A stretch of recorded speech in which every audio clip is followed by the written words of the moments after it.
husky. Good morning, it's another day, my friend. But soon the sunshine turns to moonlight, life goes It takes some time to say goodnight. You close your eyes to dream next thing tomorrow's here. It's a brand new day, never hold on to hate.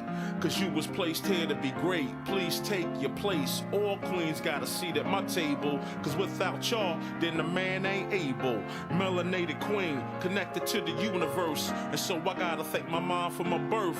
If hate is the curse, then love is the remedy. So I send you love no matter creed or identity. Until infinity, look at you like you kin to me. Even when we disagree, yo, you still kin to me. In other words, I can't bring you no trouble, can't bring you no beef, don't wanna see you deceased. Now if I'm coming at you, I'm coming with a business plan. Cause every day I'm on some, yo, let's get this money, man. Yeah, and that's my real plans. I rest my head at night, I wake up, I got another plan. Good morning, it's another day, my friend. But soon the sunshine turns to moonlight, life goes It takes some time to say goodnight. You close your eyes to dream next thing tomorrow's here. It's a lot of high rappers tell me why we don't get money together, but we'll kill each other over whatever. Running down the freeway, we gonna own down. If Black Lives Matter, why we gonna own down? That's why they laugh and they think that we clowns. They hear what we say, but see how we get down. We gotta change that now, right now to be exact. Cause hurting that man's moms is not where it's at now. Old school, new school, need to learn, yo. They put us in groups so they can make more dough. The young versus the old versus the young. Black versus white, you see the pattern, right? No unity, keep them all on some gutter-ish. This way they don't prosper and get rich. Yo, can't you see it's a trick? Just open your third eye and you'll see the full view of it. Now yo, what if the powers that be know that the real power lies within the people? That's us. And what if they using things like crayon colors, black and white, to separate the people? Hey yo, you gotta wake up. Don't let them fool y'all. Spread love. Good morning, it's another day, my friend. But soon the sunshine turns to moonlight, life goes It takes some time to say goodnight. You close your eyes to dream next thing tomorrow's. Good morning, it's another day, my friend. But soon the sunshine turns to moonlight, life goes It takes some time to say goodnight. You close your eyes to dream next thing tomorrow's here again. Good morning, good morning, good morning, good morning. Good morning, good morning, good morning, good morning. All right, good morning, y'all. You know what to do. Drop a 1 in the chat if you can hear me. Drop a 1 in the chat if you can see me. We are gonna go ahead and get right into it. Shout out to everybody who's in the building. Great to see y'all in here. Man, we got everybody in the building.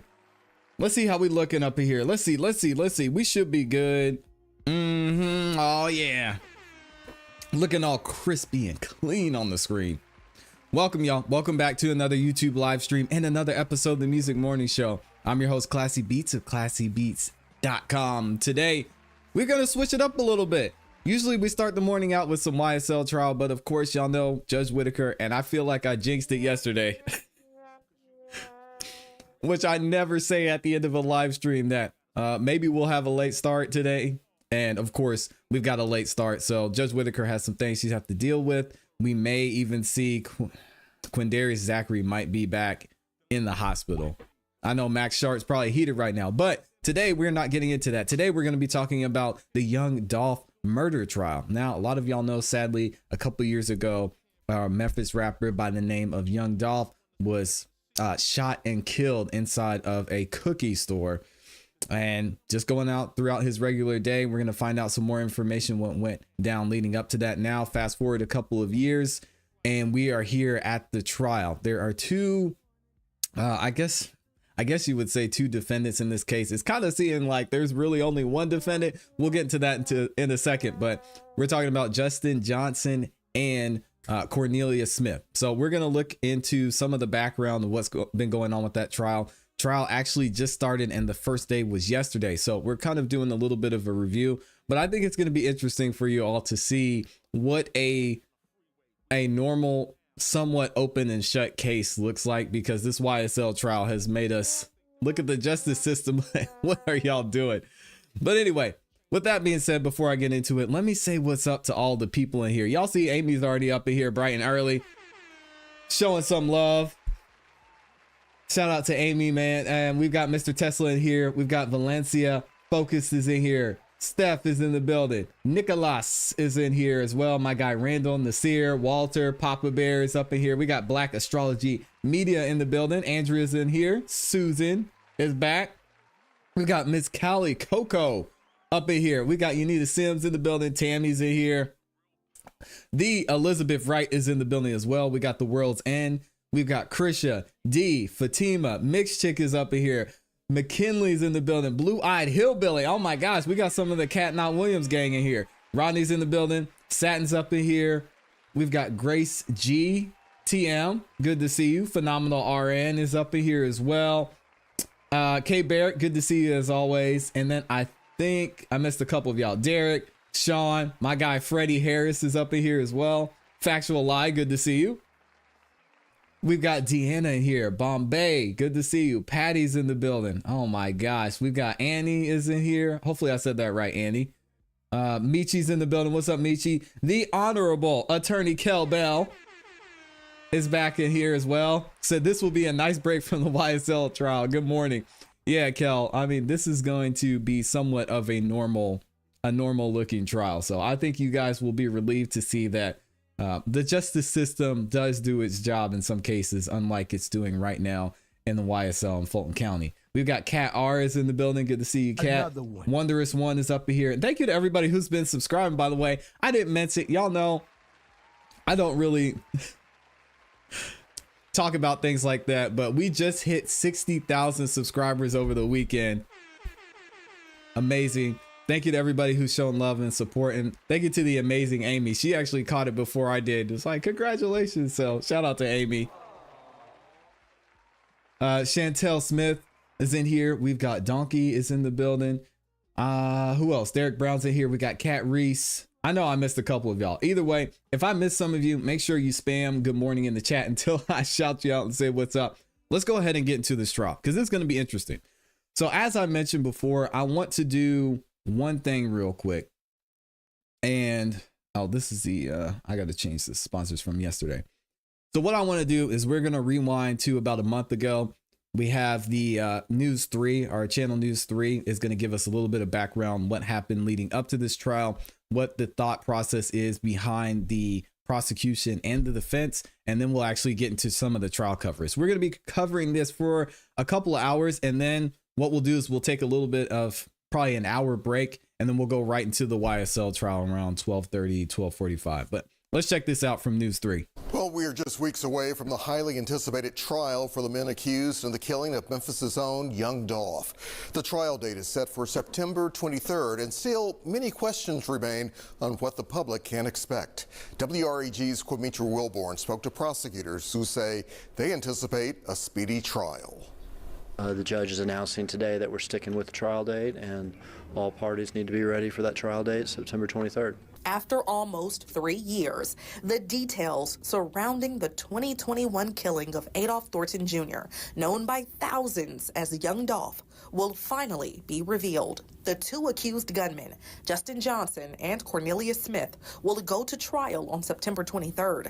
Johnson was scheduled for a hearing Friday morning, but prosecutor Paul Hagerman says the attorneys agreed the hearing was unnecessary. We already have a trial date.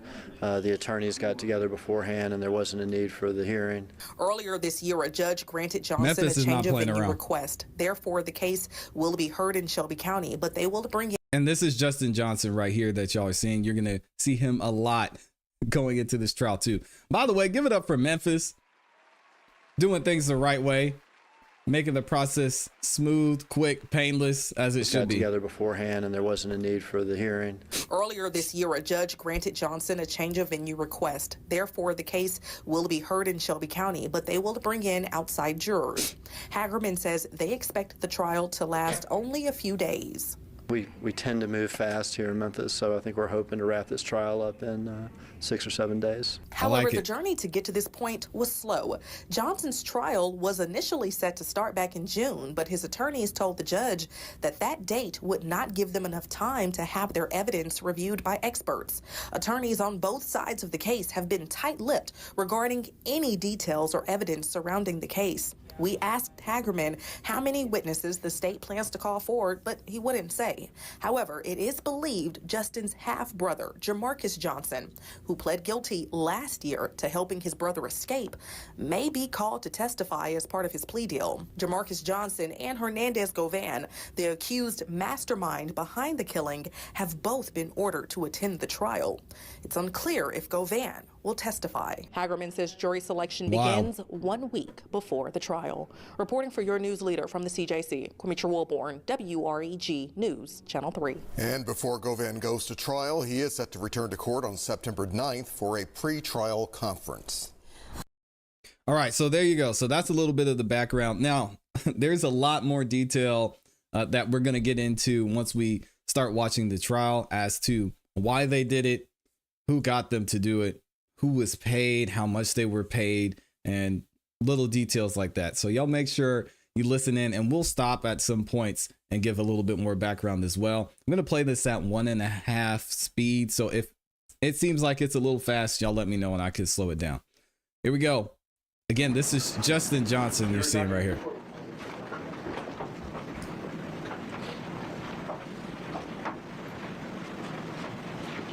And let me know how the sound is too. Good morning to everybody who's stopping by. Shout out to Cash Money Cass says, good morning. Thank you for streaming. I'm a born and raised Memphian. We don't play about Dolph. Yeah, man. Rest in peace and long live Dolph. I know Javier LaFleur. He's in Memphis too. Y'all may know him on this show as Javier M. Bailey II, the Honorable Javier M. Bailey.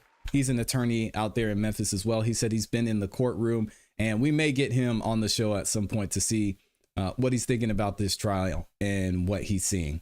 So good morning. And shout out to April Love says, good morning. Oh my gosh, I'm so glad I caught the live. I always watch the replay, but have never caught you live. Love your content and opinions on things. Thank you so much, April.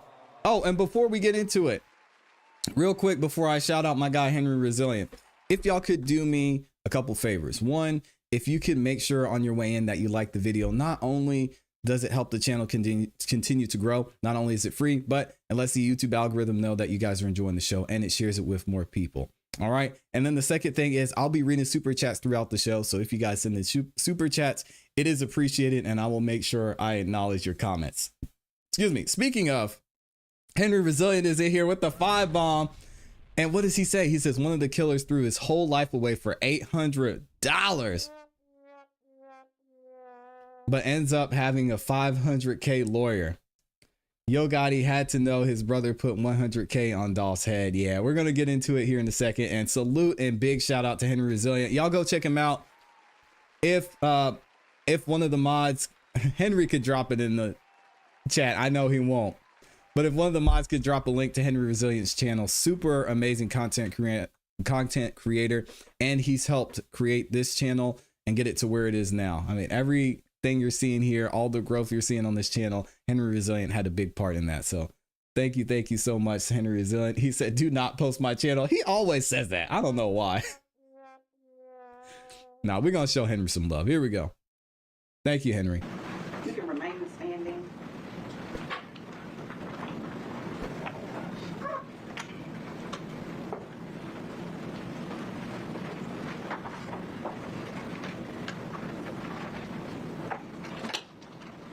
You raise your right hand, please. When I finish, you just call, say, I will. Do you solemnly swear or affirm to well and truly try the issues that traverse herein, joined between the state of Tennessee and the defendant, Justin Johnson, upon a true bill of indictment, charging him with the offenses of conspiracy to commit first-degree murder, murder in the first degree, and convicted felon in possession of a firearm, a true deliverance make, and a true verdict render, according to the law and evidence, so help you God? Thank you. You may be seated. And how is the sound, gang? Is it good, or do I need to turn it up? Let me know. The sound seems pretty good, but let me know.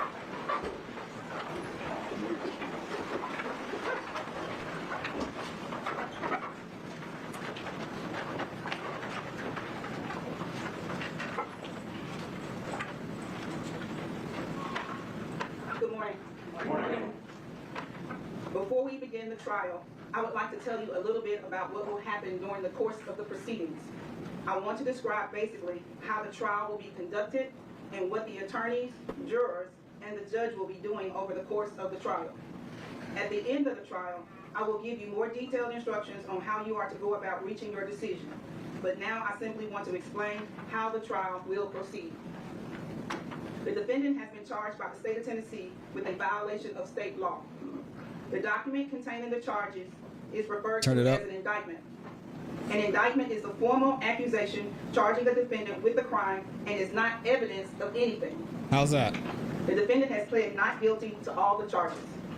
He is presumed innocent and may not be found guilty by you unless, after hearing all of the evidence, attorney's arguments, and instructions of law, the 12 jurors seated in this case unanimously find that the state has proven its case beyond a reasonable doubt. The first step in the trial will be the attorney's opening statements. The state will tell you about the evidence it intends to present so that you will have an idea what the state's case is about. This opening statement is not evidence. Its only purpose is to help you understand what the evidence will be and what the state will attempt to prove. After the state's opening statement, the defense may make an opening statement if he so chooses. Again, statements of attorneys are not evidence. Next will be the state's case in chief, in which the state will present its evidence. The evidence in the case will most likely consist of physical exhibits, documents, and the testimony of witnesses. The witnesses will testify by answering questions asked by the attorneys. After the state completes its case in chief, the defense will be given an opportunity to present evidence through witnesses and exhibits. A defendant is not required to put on any evidence or to testify. The burden is always on the state to convince you that the defendant is guilty beyond a reasonable doubt. If the defense does present proof, the state may then put on what is known as rebuttal proof. After the state's rebuttal, the defense may put on further proof. After you have heard all of the evidence, the state and the defense may present final arguments. I previously told you that opening statements by the attorneys are not evidence. Likewise, closing arguments are not evidence. In closing arguments, the parties will attempt to summarize their cases and help you understand the evidence that was presented. The final part of the trial occurs when I instruct you about the rules of law that you are to use in reaching your verdict. After you hear my instructions, I will excuse the alternate jurors, and the final 12 jurors will leave the courtroom together as a group. You will then begin your deliberations to make a decision in the case. Your deliberations will be secret, and you will not be required to explain your verdict to anyone. Now that I have described in outline form the trial itself, let me explain the functions that you and I will perform during the trial. I will decide which rules of law apply to the case. My decisions will be reflected in my responses to questions and objections the attorneys raised during the trial, as well as in my final instructions. It is your job to determine what the facts are from the evidence. You must then apply the law in my instructions to the facts, and from that application, you will arrive at your verdict. The state has the burden of proving the guilt of the defendant beyond a reasonable doubt, and this burden remains on the state throughout the entire case. Keep in mind that the defendant is presumed to be innocent of the charges against him. Thus, the defendant is not required to prove his innocence, to have his attorney make any statements or arguments, or to produce any evidence. You as jurors must decide whether the state has proven beyond a reasonable doubt that the defendant has committed the crimes charged in the indictment. You must base that decision only on the evidence in the case and my instructions about the law. An important part of your job will be making judgments about the testimony of the witnesses who testify. You should decide whether you believe what each person says and the importance of his or her testimony. In making that decision, I suggest that you ask yourself get good here in a minute. Did the person impress you as honest? Did he or she have any particular reason not to tell the truth? Did he or she have a personal interest in the outcome of the case? Did the witness seem to have a memory of the events he or she testified about? Did the witness have the opportunity and ability to observe accurately the things he or she testified about? Did he or she appear to understand the questions clearly and answer them directly? Did a witness's testimony differ from the testimony of other witnesses? These are a few of the considerations that will help you determine the accuracy of each witness's testimony. In making up your mind and reaching a verdict, do not base any decision on the fact that there were more witnesses on one side than on the other. Likewise, do not reach a conclusion on a particular point just because more witnesses testified for one side on that point. Your job is to think about the testimony of each witness you heard and decide the facts. Some of you have probably heard the terms circumstantial evidence and direct evidence. These are the two basic types of evidence that exist in law. Direct evidence is direct proof of a fact, such as the testimony of an eyewitness. Goes in the jury. Circumstantial evidence is proof of facts from which you may infer or conclude that other facts exist. I will give you further instructions on these as well as other matters at the end of the case. Keep in mind that you may consider both kinds of evidence, which are considered to be of equal value in the law. The court will not provide you with a transcript of the testimony at the end of the trial. Therefore, you must listen very carefully to the testimony. Each of you will be allowed to take notes during the trial for your own use during your deliberations. You are not required to take notes. Independent memory can be as accurate as written notes. During the course of the trial, you should not talk with any witness, defendant, or an attorney involved in this case. Please do not talk with them about any subject matter whatsoever. You may see them in the hallway, on an elevator, or at some other location.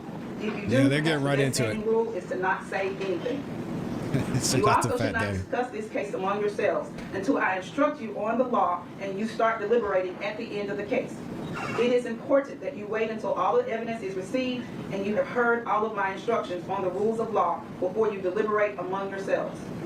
During the course of the trial, you will receive all of the evidence you may properly consider to decide the case.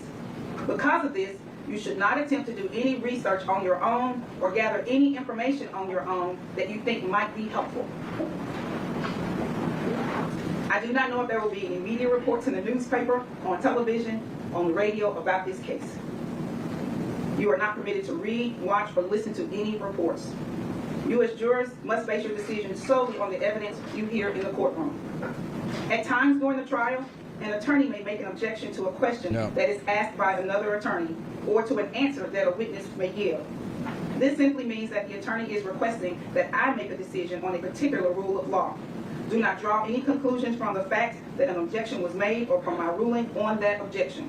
My rulings only relate to the legal questions that I must determine and should not influence your thinking. If I sustain an objection to a question, the witness will not be permitted to answer the question. Do not attempt to guess what the answer might have been had the witness been permitted to give it. Similarly, if I tell you not to consider a particular response that was made or statement that was made, you should put that statement out of your mind and you may not refer to that statement in your later deliberations. All right, get it, Judge. You may not ask questions. It is your responsibility it is the responsibility of the attorneys to present the evidence. You must decide the case on the evidence presented to you. Finally, during the course of the trial, I may have to interrupt the proceedings to confer with the attorneys about the rules of law that should apply. In some cases, we may have bench conferences in the courtroom outside of your hearing. And in some instances, I may ask you to retire to the jury room while we discuss a matter out of your presence. I will try to avoid as many of these interruptions as possible. We will try to resolve some of these things in the morning before we get started. I ask your patience because these interruptions are necessary points in the trial where we have to resolve legal issues. In the long run, they save time for us all. If after your deliberations, you find the defendant guilty of any offense, the court will set the punishment at a separate sentencing hearing. The jury will not be involved in setting the punishment. This completes my opening comments to you. We will now proceed with the reading of the indictment. All right, here's what we wanted to get into. So now we're going to hear everything that they're charged with. It's going to be interesting. Indictment 22-04769, State of Tennessee versus Justin Johnson. It's an indictment in 3 counts. Count 1 is conspiracy to commit first-degree murder. Count 2 is murder first degree. And count 3 is convicted felon in possession of a firearm. Convicted felon, of course. This is count 1 of the indictment. Hey. State of Tennessee Criminal Court of Shelby County, September term of 2022, count 1. The grand jurors of the state of Tennessee duly selected, impaneled, sworn, and charged to inquire for the body of the county of Shelby, Tennessee. Upon their oath, present that Justin Johnson, also known as Straight Drop, Cornelius Smith, Hernandez Govan, and Jermarcus Johnson, between June the 1st of 2021 and March the 1st of 2022, in Shelby County, Tennessee, and before the finding of this indictment, did unlawfully, intentionally, with premeditation, and with the intent to commit the offense of first-degree murder, as classified in Tennessee Code Annotated 3913-202, against the person of Adolph Thornton Jr., enter into an agreement with each other. Yeah, these guys don't like offense. using mics. The said Justin Johnson, also known as Straight Drop, Cornelius Smith, Hernandez Govan, and Jermarcus Johnson, acting for the purpose of promoting or facilitating the commission of the said offense, and agreeing that one or more of them would engage in conduct which constitutes the said offense. In furtherance of said conspiracy, one or more of the parties to the conspiracy committed an overt act, to wit, Justin Johnson, also known as Straight Drop, traveled to 2370 Airways Boulevard and killed Adolph Thornton Jr. Cornelius Smith traveled to 2370 Airways Boulevard and killed Adolph Thornton Jr. Hernandez Govan solicited both Justin Johnson, also known as Straight Drop, and Cornelius Smith to kill Adolph Thornton Jr. Jermarcus Johnson aided Justin Johnson. So let's slow it down a little bit and rewind. So there was the two guys that carried it out. That's Cornelius Smith and Justin Johnson. And then there's the gentleman who planned everything and killed Adolph Thornton Jr. Hernandez Govan solicited both Justin Johnson. Hernandez Gomez. So he's the one who planned everything. And from what I understand, he's the one that got paid. But we'll get into that a little bit later. Good morning. Also known as Straight Drop, and Cornelius Smith to kill Adolph Thornton Jr. Jermarcus Johnson aided in Justin Johnson, also known as Straight Drop's, hideout and escape after the killing of. So Justin Johnson's brother helped him not only escape, but hid him from the police. Adolph Thornton Jr. aided communication between Justin Johnson, also known as Straight Drop, and Cornelius Smith after the killing of Adolph Thornton Jr. and facilitated payments to Cornelius Smith for the killing of Adolph Thornton Jr. Okay, so yeah, he got the money and then he paid Justin Johnson and Cornelius Smith. All of which is in violation. He being Mr. Gomez. Tennessee Code Annotated 3912-103 against the peace and dignity of the state of Tennessee. Govan, excuse me. Signed by the District Attorney General for the 30th Judicial District. Count 2. State of Tennessee, Criminal Court, Shelby County, September term 2022. The grand jurors of the state of Tennessee, duly selected, impaneled, sworn, and charged to inquire for the body of the county of Shelby, Tennessee. Upon their oath, present that Justin Johnson, also known as Straight Drop, Cornelius Smith, Hernandez Govan, on November 17, 2021, in Shelby County, Tennessee, and before the finding of this indictment, did unlawfully, intentionally, and with premeditation kill Adolph Thornton Jr. in violation of Tennessee Code Annotated 3913-202 against the peace and dignity of the state of Tennessee, again, signed by the District Attorney General for the 30th Judicial District. Count 3. State of Tennessee, Criminal Court, Shelby County, September term 2022. The grand jurors of the state of Tennessee, duly selected, impaneled, sworn, and charged to inquire for the body of the county of Shelby, Tennessee, upon their oath, presented Justin Johnson, also known as Straight Drop, on November 17, 2021, in Shelby County, Tennessee, and before the finding of this indictment, did unlawfully and knowingly possess a firearm, having been convicted of a felony offense that qualifies under Tennessee Code Annotated 3917-1307B1A on May the 2nd, 2017, in Division 8 of the Criminal Court of Shelby County, Tennessee, under docket number W1700355, in violation of Tennessee Code Annotated 3917-1307 against the peace and dignity of the state of Tennessee.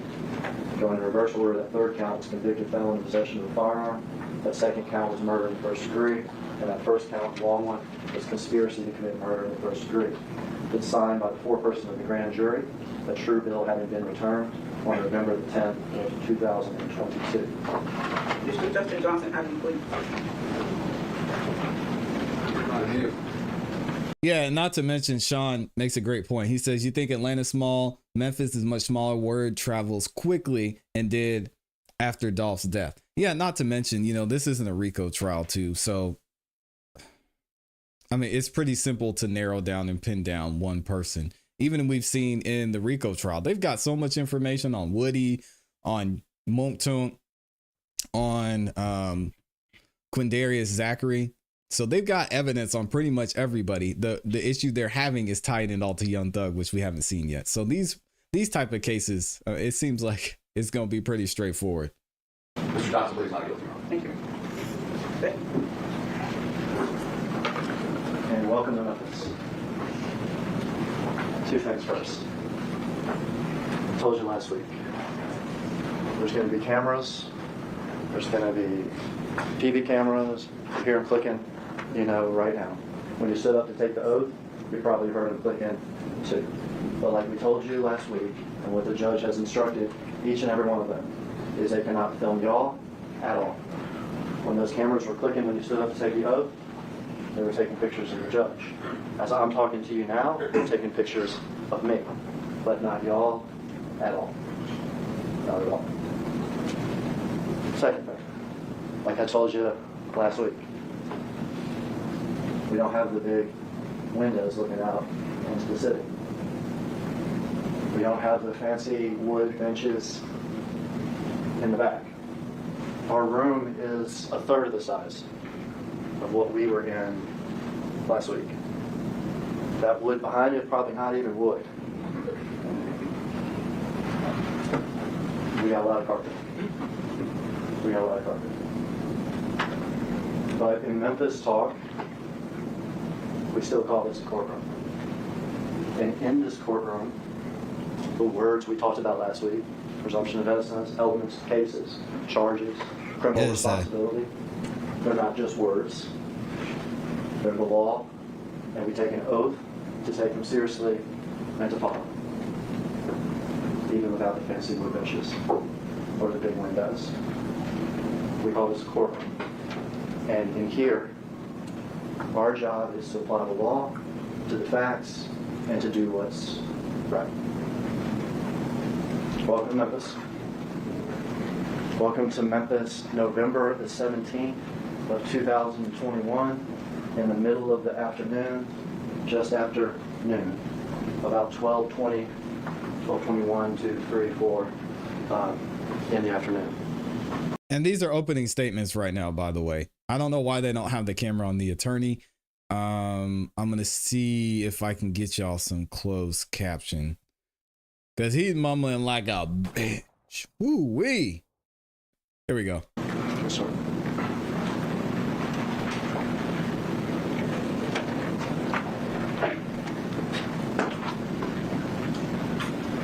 You can stop there. Can everybody see it? Yes, sir.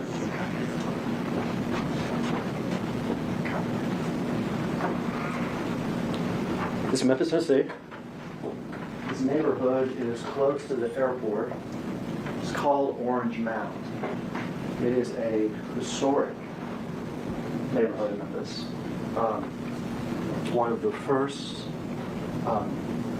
predominantly black neighborhoods that had so much history, so much art and culture and such, significance that it used to be compared to Harlem in New York City. There was a time when it was particularly vibrant, at a theater, arts. It's an important neighborhood in Memphis. It is less than 15 minutes from this building. Like I said, it's by the airport. In the 80s and 90s, it became riddled with crime, with drugs, with poverty, with gangs.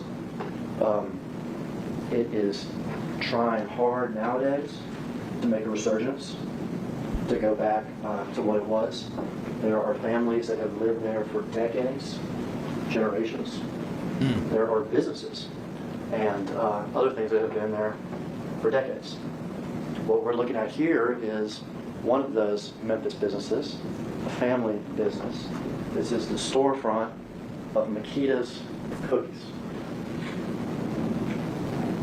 This is the front of the store. It's This sad, is his man. parking lot in front of it. Makita's cookies. They sell butter cookies, basically. Some have icing on them. This is simple butter cookie. People say they're real good. In Memphis, they say they're fire.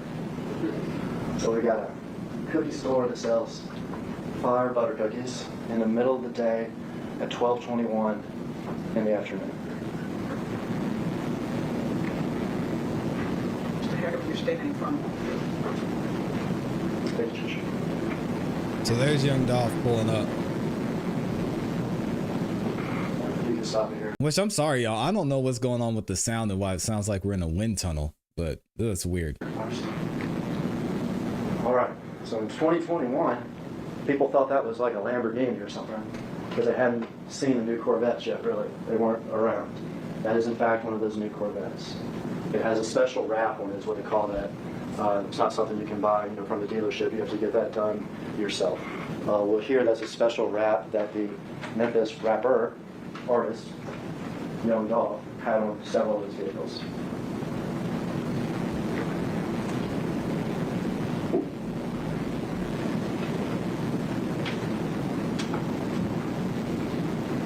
There's a couple times in this video we'll just have to wait, but it's a matter of seconds, and it's the last seconds of his life, so we can wait for him. And the crazy thing is, and we'll find this out later, is they knew they were being followed. This is even more sad. You'll stop there first. All right.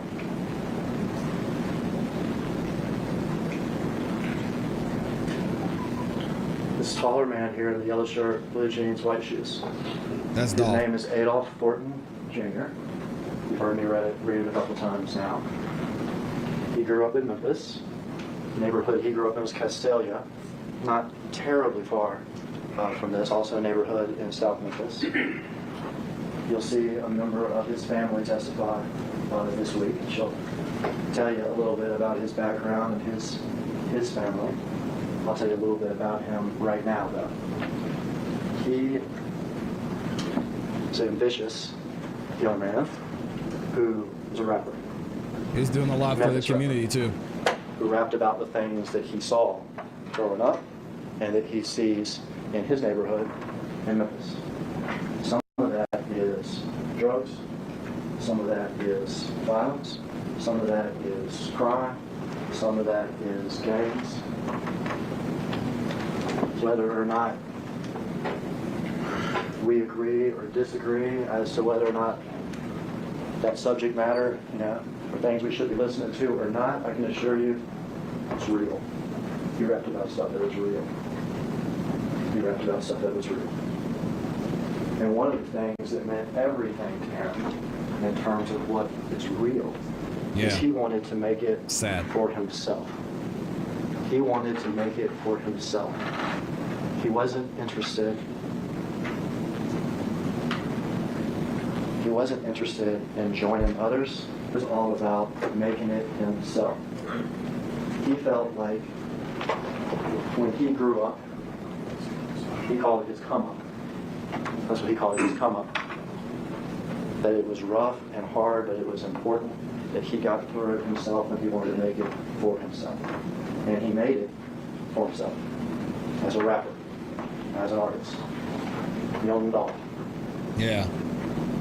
Became famous. Shortened to Dolph. Very famous. Wanted to make it by himself. Wanted to be self-made. But it wasn't just about him. Because he also wanted a record label. He wanted to promote other artists. He wanted to make them famous. And so he started not just his own rap career, but a record label that's called Paper Route Empire. Paper Route. Like a young man or woman would have to make money on the side throwing papers. But also a play on the word paper. Because in Memphis, slang for money is paper. It's sometimes abbreviated PRE, Paper Route Empire. And that is Dolph and the rappers that he promoted.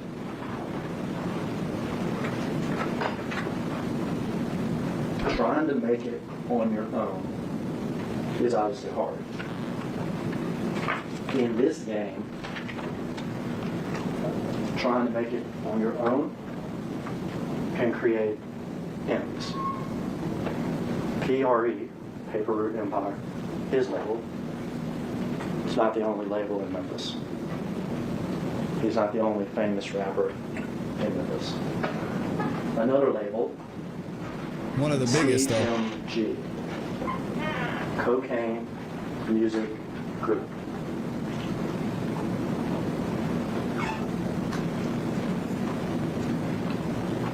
And they became an enemy. They wanted Dolph under their label, but he turned down millions. I want to do it myself. The second time, they wanted Dolph under their label, but he turned down many millions. I want to do it myself.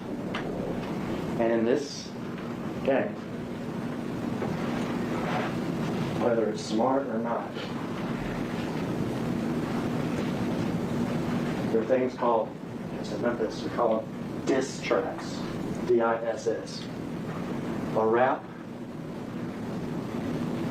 where I may insult,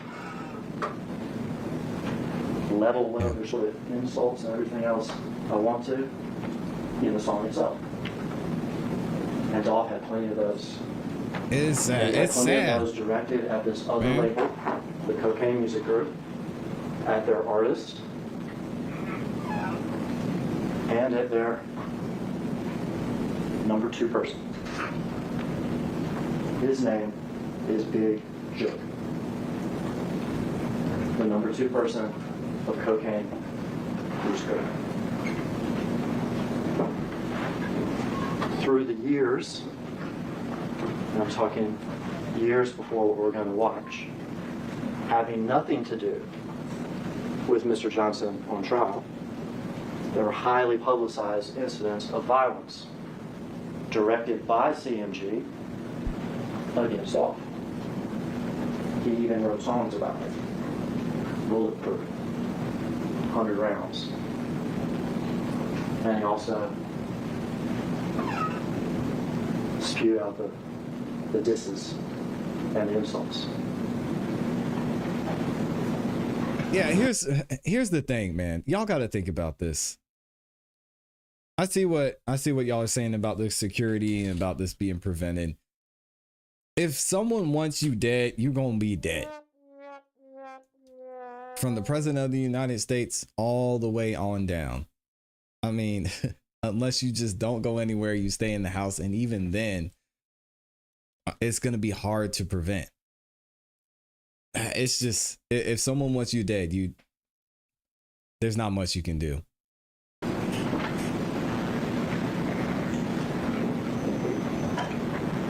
It's Dolph walking in.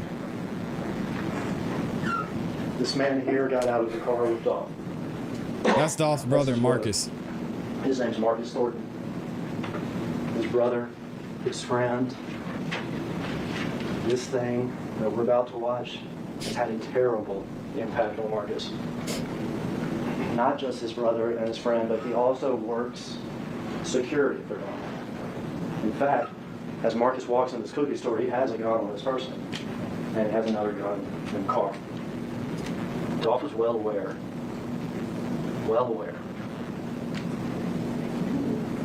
of the threats and the violence from CMG that were constantly hanging over him and his people.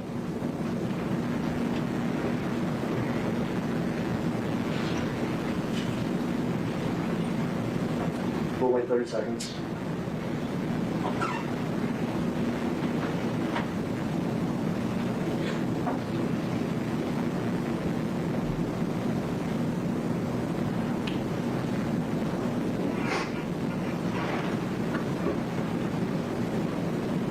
Yeah.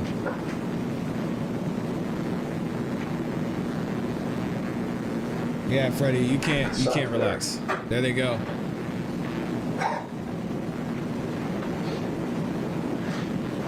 That car that just drove up came from Terrible. this side of the parking lot He had actually been following Dolph on the street. When Dolph turned in, it went up to this light where it got stopped for a few seconds and then came around. It's a white Mercedes. There's other pictures where you'll be able to see it more clearly. But it's a white Mercedes with back end damage back here on the back passenger side of the car. It's a stolen car.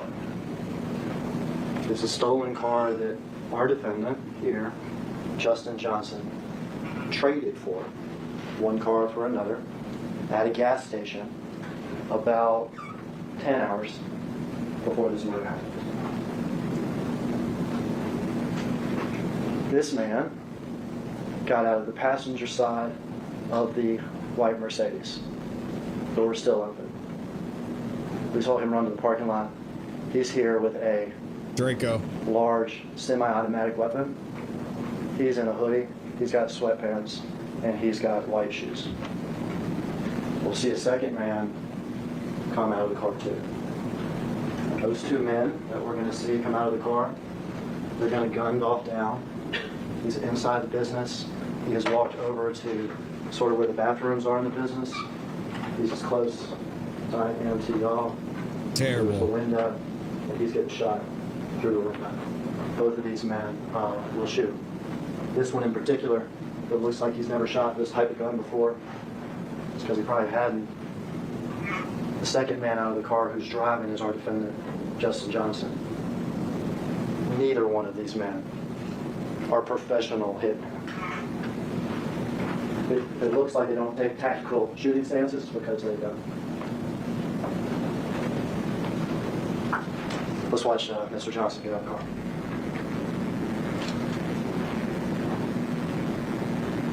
Can you stop it here? This is Dolph here. Remember, he was Y'all wearing see him holding the gun, shaking back and forth. He's probably never shot that thing before. And then you see Marcus, he emptied the clip already, which I want to go back and see. It's going to be hard to see because I've got it at 1.2, I think. But I don't know how Marcus emptied his clip that fast. Unless the gun just jammed. Let's watch Mr. Johnson get out of the car. Because you'll probably be able to see the shots. Yeah, let me see. So there's... Let's watch Mr. Johnson get out of the car.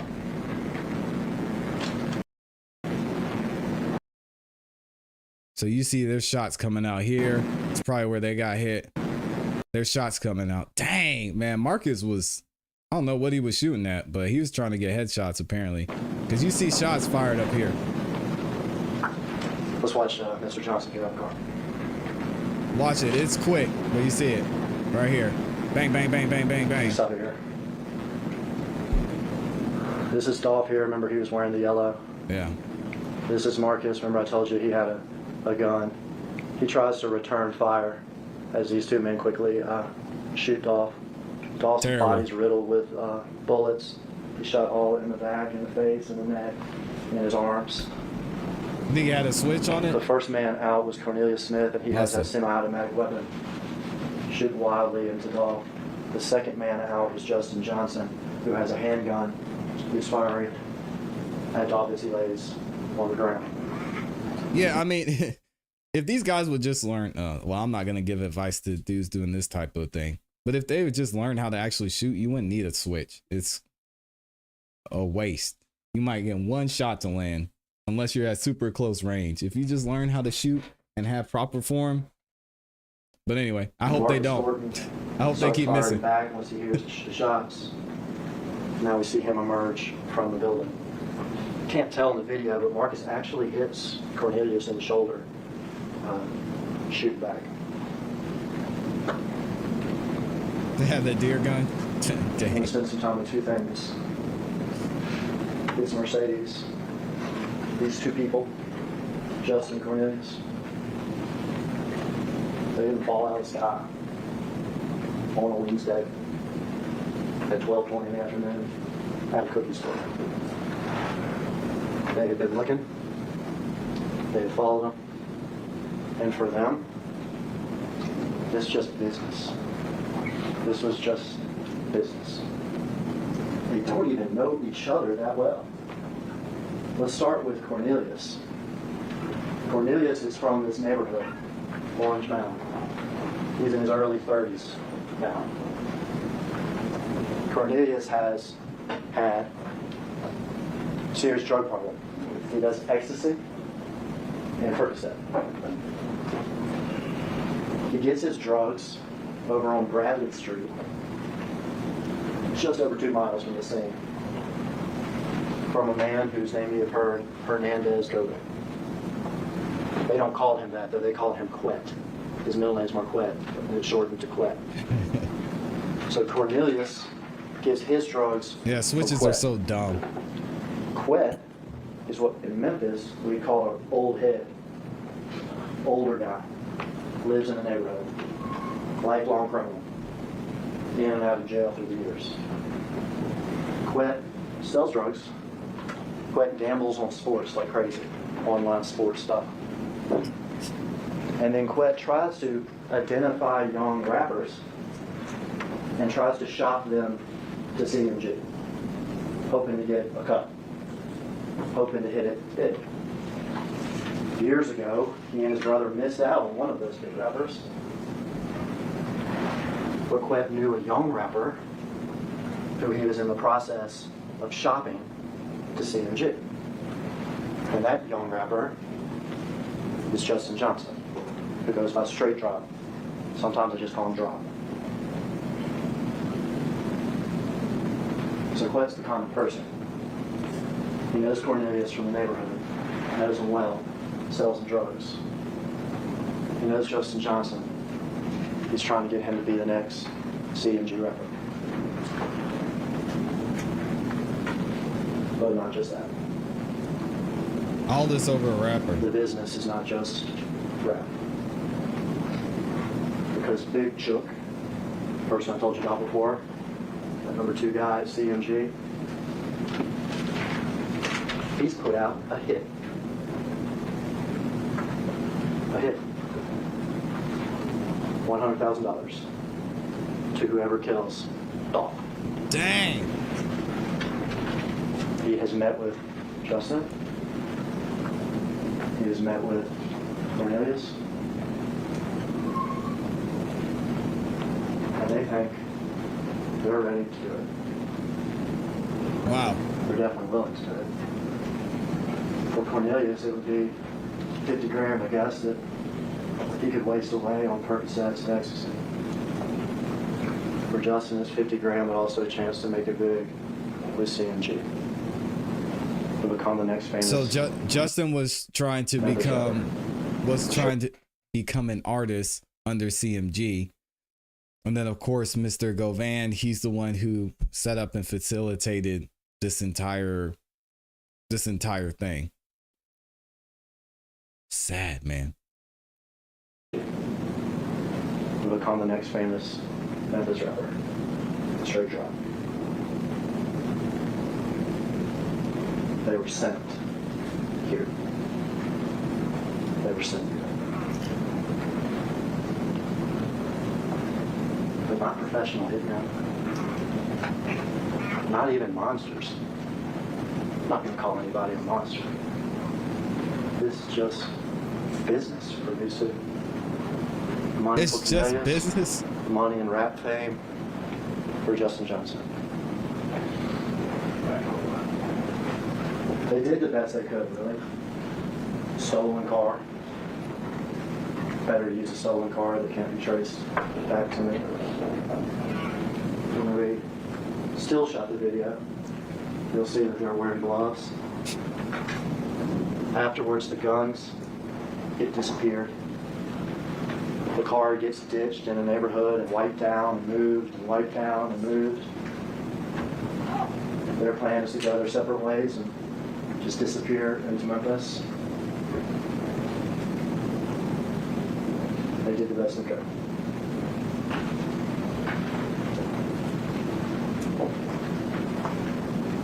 I guess I could have gotten away with it.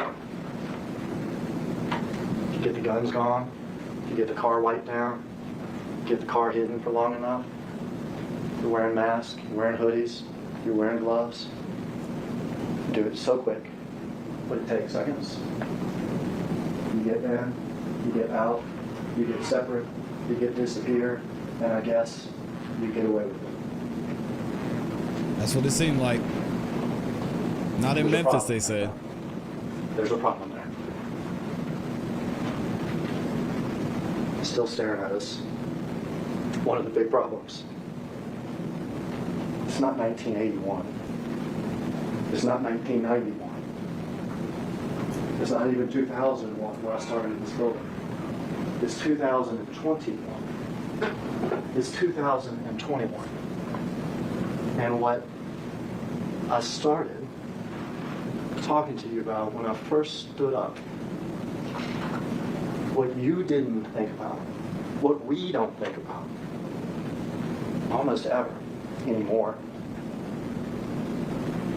These places have cameras. Places have cameras. There's a hotel lobby. It's walking into the building. It's this courtroom now. A lot of places that have cameras. And also what we don't think about, we didn't have to in 1981 or 91, whatever, is we carry phones around. Phones that can give people clues as to where we were, what was going on. We Yeah. can wipe down cars. We can use stolen cars. We can get rid of guns. We can disappear in the neighborhoods. We can separate from each other. But it's 2021. Now, I guess I didn't think about that. Can we back up the video about 3 or 4 seconds? All right, we can stop there. All right, so what we saw before was this man first. Remember the one with the automatic weapon, the larger of the 2 weapons? He got out of the car first from the passenger side. He ran around and shot the gun wildly into Dolph. We're concerned in this trial. Now, Mr. Smith is charged with murder too. So is Mr. Govan. And we've heard that Jamarcus is charged with conspiracy, but in this trial, this is Justin Johnson's trial. This is Justin Johnson. He is wearing tennis shoes that have white soles. You see this one better in this shot. Yep. White soles, they're black with a little white stripe. There are times in the video where you can see his socks, and they're white socks. He's wearing gray sweatpants. In fact, there's angles in the video that you can see that this gray sweatpant on this left leg has a little silver-like emblem on it, real small, it's shiny sometimes. He's wearing gloves. See it maybe better there. He's wearing a black hoodie. He's wearing a mask, and he's wearing a Bass Pro hat. All right, so black tennis shoes, the white sole, white stripe up the middle of the tennis shoes. Saying anything White about socks. the hit is Gray still sweatpants. alive. There is a little emblem that you can see in some angles on the leg. Black hoodie. Here during the shooting, he's wearing a mask, and he's got a Bass Pro hat. Bass Pro store is only not even a quarter of a mile from where we're sitting, right here. There's other angles and other still shots where you can clearly see it's a Bass Pro hat. And there's other angles where you can see the little emblem that he has on his sweatpants.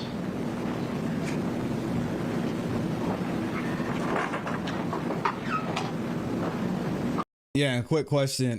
Miss 2T says, Classy, you think he would be saying anything about the hit if Big Jook was still alive? Just a question, does he have a deal? I think what would happen if Jook was still alive is he would be indicted in some way, because it seems like these guys are singing in this entire trial and they're not holding anything back. And 2, Yo Gotti would probably be facing some charges as well. Most likely, because obviously we know there was some of y'all might know there was a situation there in a back and forth, and they had Dolph and Gotti had issues too. So they might look deeper into that. Call him video here. I think they would. There's a building in Memphis. This happens in the historic neighborhood itself, Orange Meadow. But there's a building in Memphis, it's a historic building. There's only like 10 or 12 of these buildings in the whole United States. They used to be, back 70 years ago, Sears buildings, okay? Huge. Largest square foot building in Memphis. True, for many, but- many years. Oh shoot, my bad, y'all. At the time, Sears was sort of like Amazon before Amazon existed. Because these big warehouse buildings and everything, you come and place your orders, and they say, it was quite sort of an amazing thing. The need for those buildings went away. In Memphis, the building was abandoned for decades. They have pictures of it, abandoned. It was crazy, dude. It was the largest square foot building in Memphis, and it was abandoned. In other cities, there were 10 or 12 of these things. Some were abandoned, some were actually even torn down. That's true. But a few were repurposed. And in Memphis, over the last 15 years, ours was repurposed and renovated and redone. Amazing building now. It has a high school in it. It has restaurants in it. It has businesses in it. It has a YMCA in it. It has a brewery in it. It has all sorts of things in it. Also has apartments in it. It has 4 floors of apartments. So when you live here, it is a nice place to live. You live sort of like in a shopping mall with your restaurants and everything else right there. Okay? Justin Johnson, 2021, has a mother and a sister that have apartments in that building. The building is 12 stories high. Huge footprint. November 17, 2021. This is less than an hour before the killing. This is Justin Johnson in the elevator, leaving the building about an hour, really less than an hour, before the killing. Black tennis shoes, white soles, white stripe up the middle, gray sweatpants, black hoodie, Bass Pro hat. In fact, we'll see picture after picture and video after video. It's the same outfit he was wearing the night before.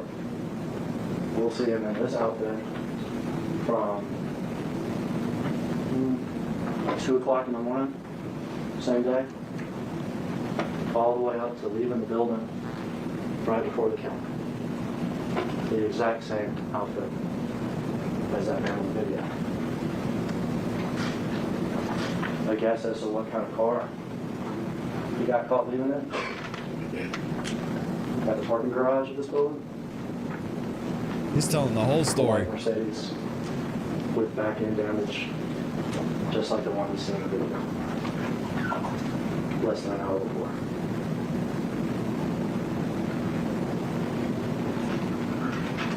You can get rid of guns.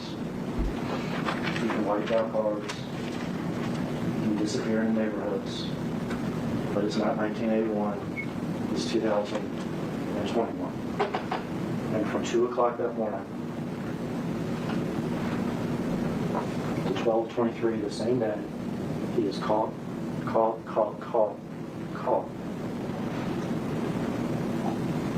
Again and again. And it's not just before the murder. What? Cornelius got shot. Can't tell the video. He got shot in the shoulder. He needs medical attention, or at least need somebody to look at it. You'll see the text messages. You'll see the phone location type stuff. You'll see that Mr. Johnson and Mr. Smith, after they ditch the car in the neighborhood, they have another car waiting. That they go over to Mr. Johnson's cousin's apartment. An apartment complex that used to be called the Two-Lane Apartments here. Now it's called the Gospel Gardens Apartments. Yeah, he's telling the story. We're talking within 45 minutes of the killing. So we have the killing. Cornelius gets shot, ditch the car, get in Johnson's other car, and we go to Johnson's cousin's apartment, 2 lanes. So they can try to bandage up Cornelius. So Johnson can change his clothes. So they can try to get away and disappear. How do we know that? Well, their phones, but not just their phones, because again, it's not 1981. That apartment complex has video. You see them arrive in Johnson's other car, which is a white Expedition. You see them from distance walking into the apartment complex. I agree, You see Bob. Johnson's cousin directing them where to go. You see at this point Cornelius has his shirt pulled up weirdly because he's been shot in the shoulder. You see Johnson wearing the same clothes. The gray shirt. What is this? What are you thinking as this defense team? What's the move here? I mean, obviously, from what we're seeing, I can't imagine you would get a not guilty verdict in this case, but I don't know what the play is here. Just to get as little time as possible. Pants, the black shoes, the black hoodie, the A plea. You see him go inside the apartment. At some point you see Johnson come out. Someone else has brought him a change of clothes. You see Johnson get inside that car, inside the back seat of his friend's car, and change his clothes. No longer in the murder outfit. And you see them leave. To disappear almost. Because later that night, we see Johnson back at that big building called Crosstown. He's in his new clothes that his friend brought him at the apartment complex. And he goes to his apartment, and he packs up, and you'll see him at the elevator with his suitcase and everything else, ready to get the heck out of town. Yep. The contract hit a big joke. The hitman found and solicited a Hernandez Gomez, who they caught left. The hitman, a druggie from the neighborhood, Cornelius, and the aspiring young rebel, straight drop. And they could have gotten away with it, but they didn't. What we watch up here is so quick. And we watch it and we call it violence. That's a man with a family. Yeah, and with a it's wife tough. Who's laying at the edge there in the yellow, riddled with bullets, dead. We watch that and we call it violence. For Cornelius Smith and for Justin Johnson, it was just business. They call it business. What we do here this week, in here, we'll see the video plenty of times. We'll see the crosstown videos, the apartment videos, we see still shots and everything else. What we do here this week together is not violence and it is not business, it's justice. And at the end of this, you will see that both Cornelius Smith and Justin Johnson are caught, and they're both guilty of murder. They're both guilty of conspiracy to commit murder.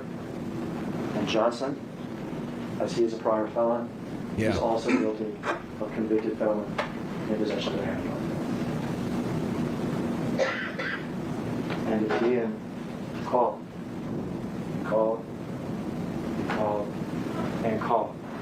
on video is not enough for you. You'll also hear it on Cornelius Smith's mouth. That's me with the assault rifle killing Dolph. And that's Justin with a handgun with me killing Dolph. Even he realizes he's just called.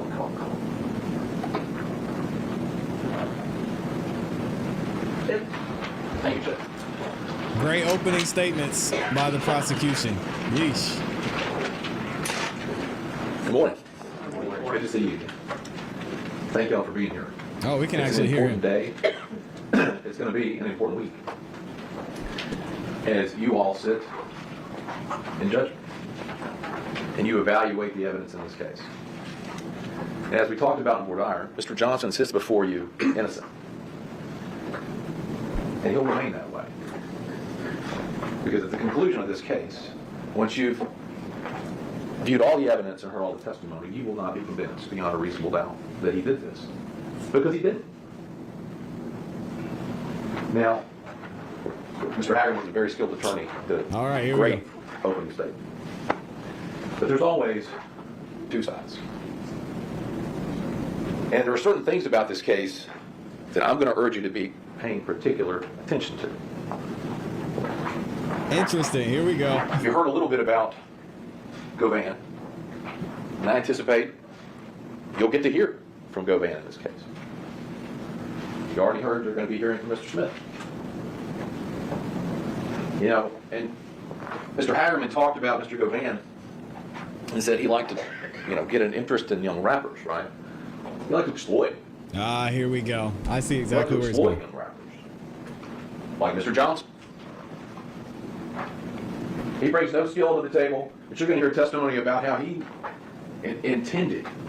It was his sole mission to get a 30 to 60% piece of Mr. Johnson. You're going to hear him say, oh man, Mr. Johnson was going to go platinum. And he and his godbrother had missed out on this golden opportunity for another rapper, and they weren't going to let that go by. They weren't going to let that go by again.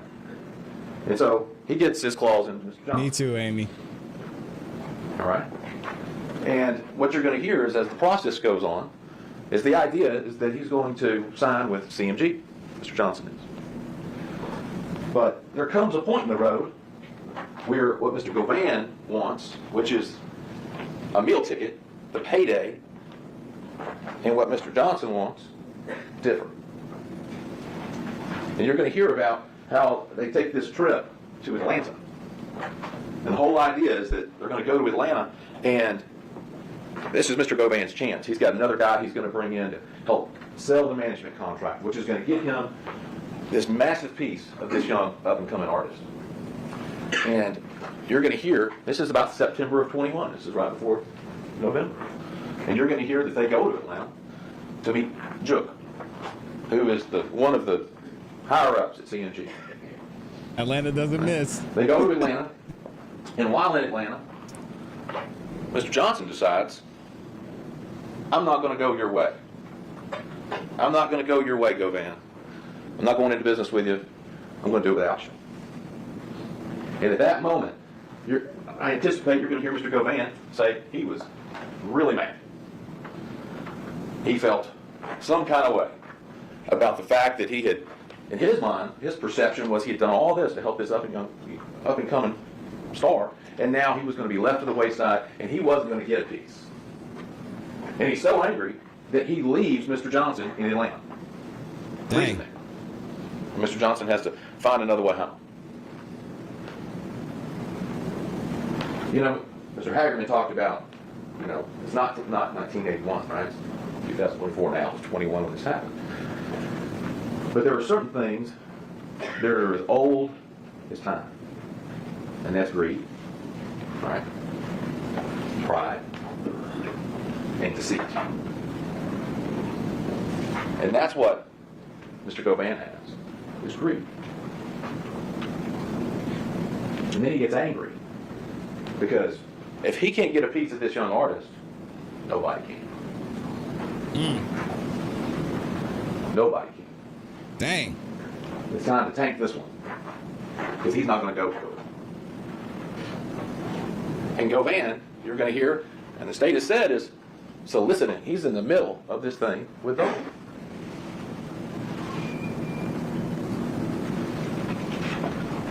It's going to be important for you through this case to really pay attention to credibility. When you hear witnesses like Govan testifying, why is he saying what he's saying? What's he getting at? He's getting something, and you're going to hear it. He's got a vested interest in making sure that he saves his own hide and takes this young rapper, this young man, off the board, since he wasn't going to go with him in the first place, since he abandoned him and decided not to share any of his money going forward. The same as... I want to hear his point, but what does that have to do with shooting somebody? I think I know where he's going with this. I mentioned it in the chat. Y'all let me know. Again, I asked, what is the defense going to say? How are they going to defend their guy, Justin Johnson? Because it's not looking good right now. The same is to be said for Mr. Smith. You're going to hear from Mr. Smith.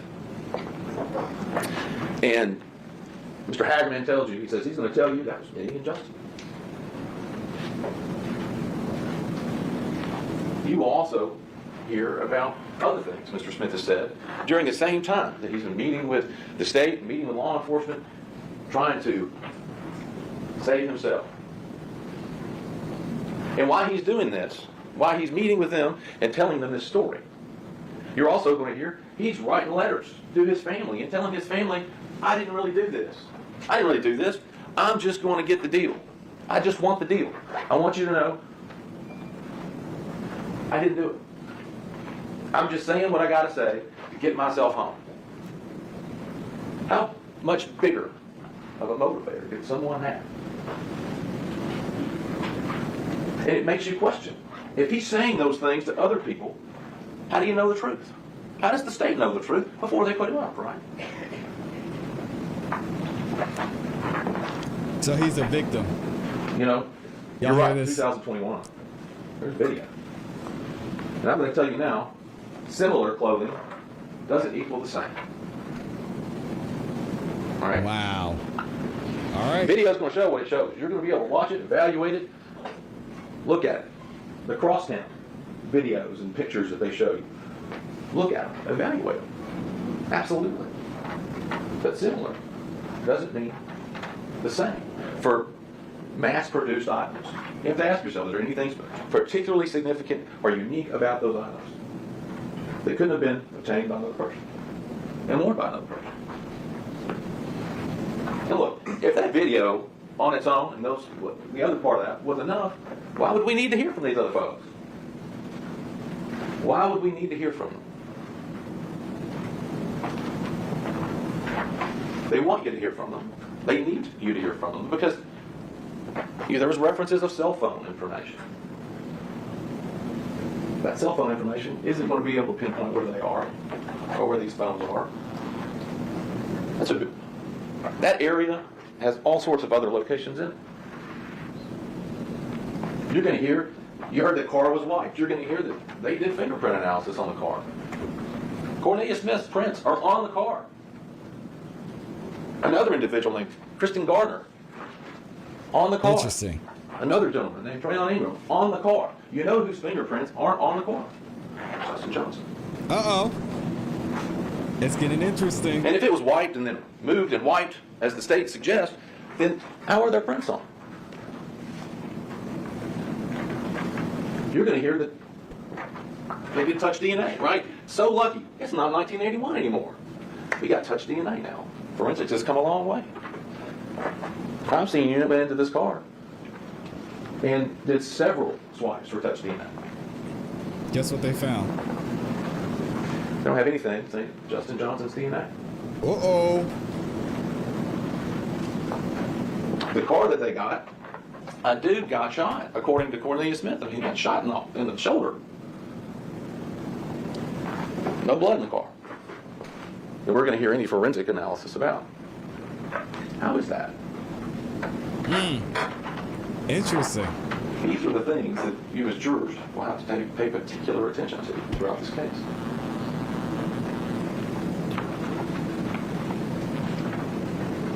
The shame of it is that people like Govan and Cornelius Smith are going to get an opportunity to come lie to your face. That's the shame. And they will. The judge instructed you earlier some of the things to be mindful of among credibility. So they appeared particularly honest. And then there becomes one really important. To what degree does what Cornelius is saying differ from what Govan is saying? Pay attention to that. Why is it different? The truth is one thing, right? One thing. And I'm not talking about inconsequential facts. I'm talking about this was a horrible thing that happened to Adolph Thornton and his family. It wasn't just every day. So I want to let me move this. why are they telling different stories? So we talked about this in Board I or some. The idea of keeping an open mind. I'm going to ask you again to do that. To hold any judgment or consideration Interesting point he's making on that issue until you've heard everything. And remember, I completely agree. This isn't business this week. This is justice.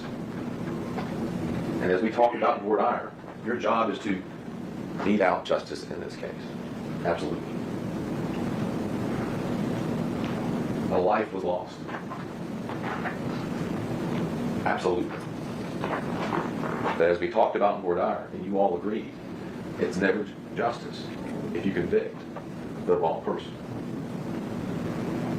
So I appreciate all of your attention that you're going to provide this week in deciding the fate of Mr. Johns. Because he didn't kill Adolph Thornton. And he shouldn't be the one that has to take the fall for it. Thank you. Interesting. What do y'all think about those opening statements? A little bit of reasonable doubt there. Again, we have to think of two things in these type of trials. One, I just mentioned reasonable doubt, and two, being innocent until proven guilty. Do y'all really believe in most cases that you're innocent until proven guilty? Now, we've seen some video in this case. We've seen other videos of him getting out of the car. Is there enough there? I don't know. We're going to have to wait and see as we go throughout this trial. I definitely want to keep following this. So I think great opening statements from both sides. Based on the video that the prosecution showed to start their for opening statements, I mean, I think it's really pretty much a level playing field in the juror's eyes. And that's just me looking at it as a juror. But I don't know. I'll be interested to see what y'all think. Let's keep going. The state calls Erica Thornton. Y'all are saying, nope, he's guilty. Ladies and gentlemen, while we're waiting on this first witness to come in, make sure your phones are turned off, please. Phones turned off.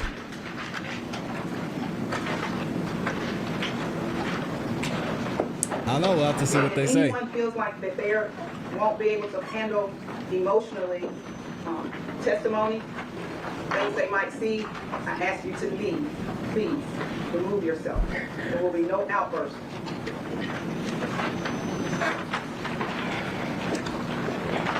You swear, affirm, and tell the truth? Yes.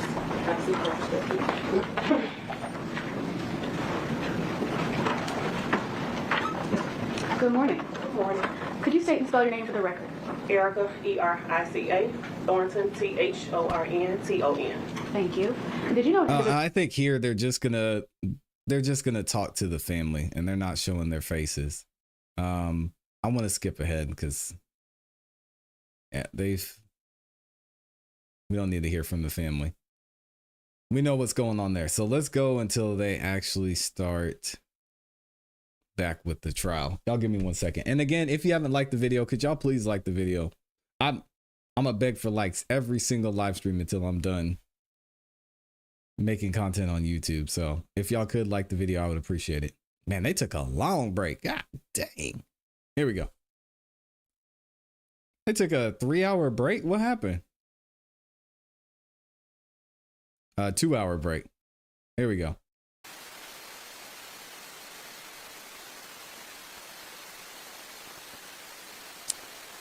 And speaking of a break, we're going to take a break here in the next probably 35-40 minutes, and then we'll cover the YSL trial starting at 12:30, 12:45.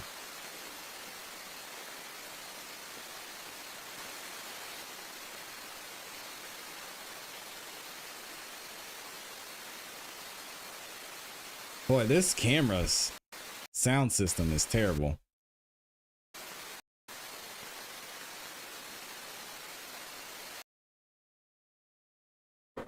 that. I've instructed him with regard to that. At some point. There we go.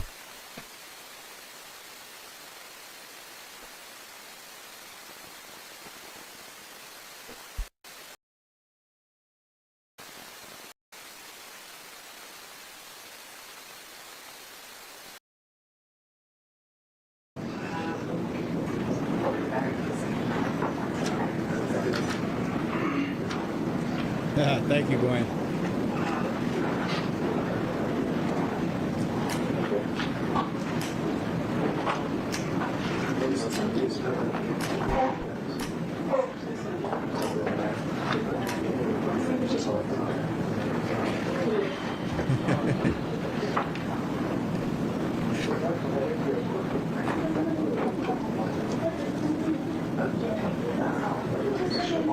Laura said now we're in the cafeteria.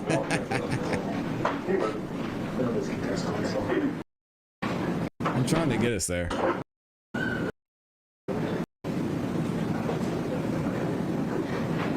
He said, man, am I going to jail? They gonna lock me up? And she said, yeah, yeah, you gonna wait for a long time, baby. All right. That's cool. And when you get in there, yeah, they gonna take your ass. Are you ready? Oh, he said, oh, for real? Yeah, you like that? You gonna be okay. You need to take up before you bring the jury in? Just real quick, Judge. Let's go back on the record. Court's back in session. Just put three things on the record. The next witness is anticipated to be Cornelius Smith. Okay. He's in custody. Charged in this Yeah, you matter. fried, boy. Mr. Shull, who's present.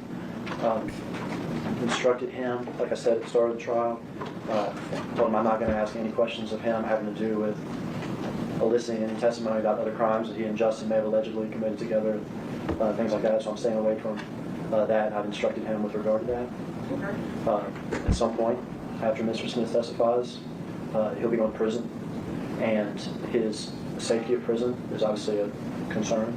This case has gang involvement on both sides. He and his attorney would request that the cameras be instructed not to film his face as he testifies, as he'll have ongoing security concerns in prison from this day out. All right. So media, both still cameras and video, the court orders that this next witness's face not be filmed or photographed. Waist down, the court is okay with. Coming out of there, he should not be filmed. Right. So no pictures of his face at all. Shoes, lower body, court has no problem with, but no pictures of his face. Okay, so they're not showing the faces. Wow, it's wild out here. Everybody understand? All right. Anything else? Thank you, Crystal. Thank you.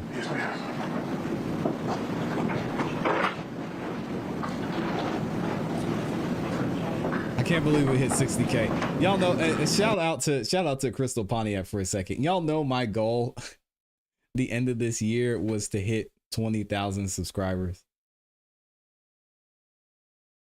This is crazy, man. Thank y'all for the love and support y'all have shown this show. My goal at the beginning of this year, I said, hey, I'm going to hit 60,000 or 20,000 subscribers this year. And Sean said it, we're at 60.4. Amy says she remembers it. Amazing, man. Wouldn't be here without y'all. So thank you so much for the support. And we're going to continue to grow. We're going to continue to keep pushing and having some dope interactions and great conversations and content with y'all. And I appreciate y'all being so active in the chat too. I love the conversations going back and forth. So wouldn't be able to do it without y'all. Thank you. Yeah, shout out to Henry Resilient for that.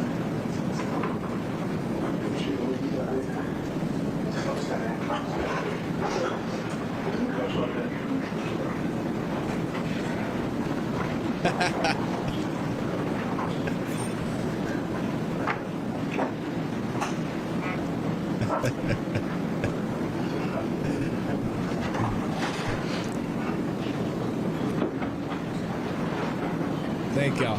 Thank you.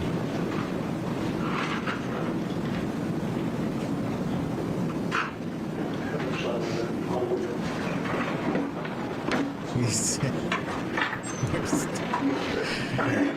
was funny.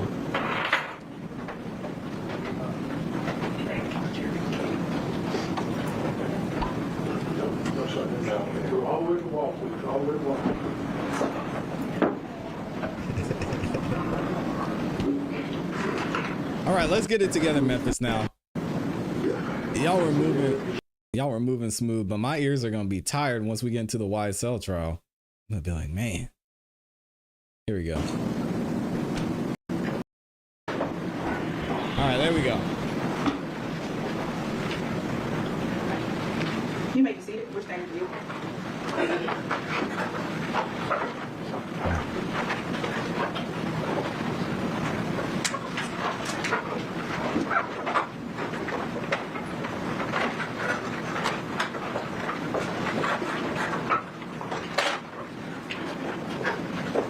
State your next witness. Cornelius Smith.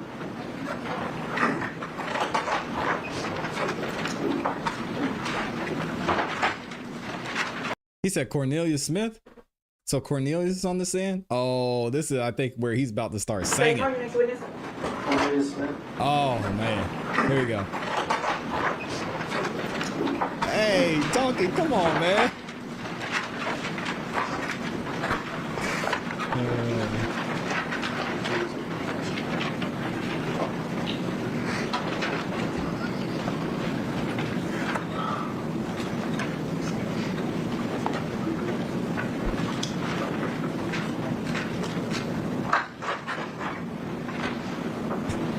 Step this way, sir. Shout out to Freddie. Stand right here. Face your arm and raise your right hand. Do you swear or affirm to tell the truth? Yes, ma'am. Merci.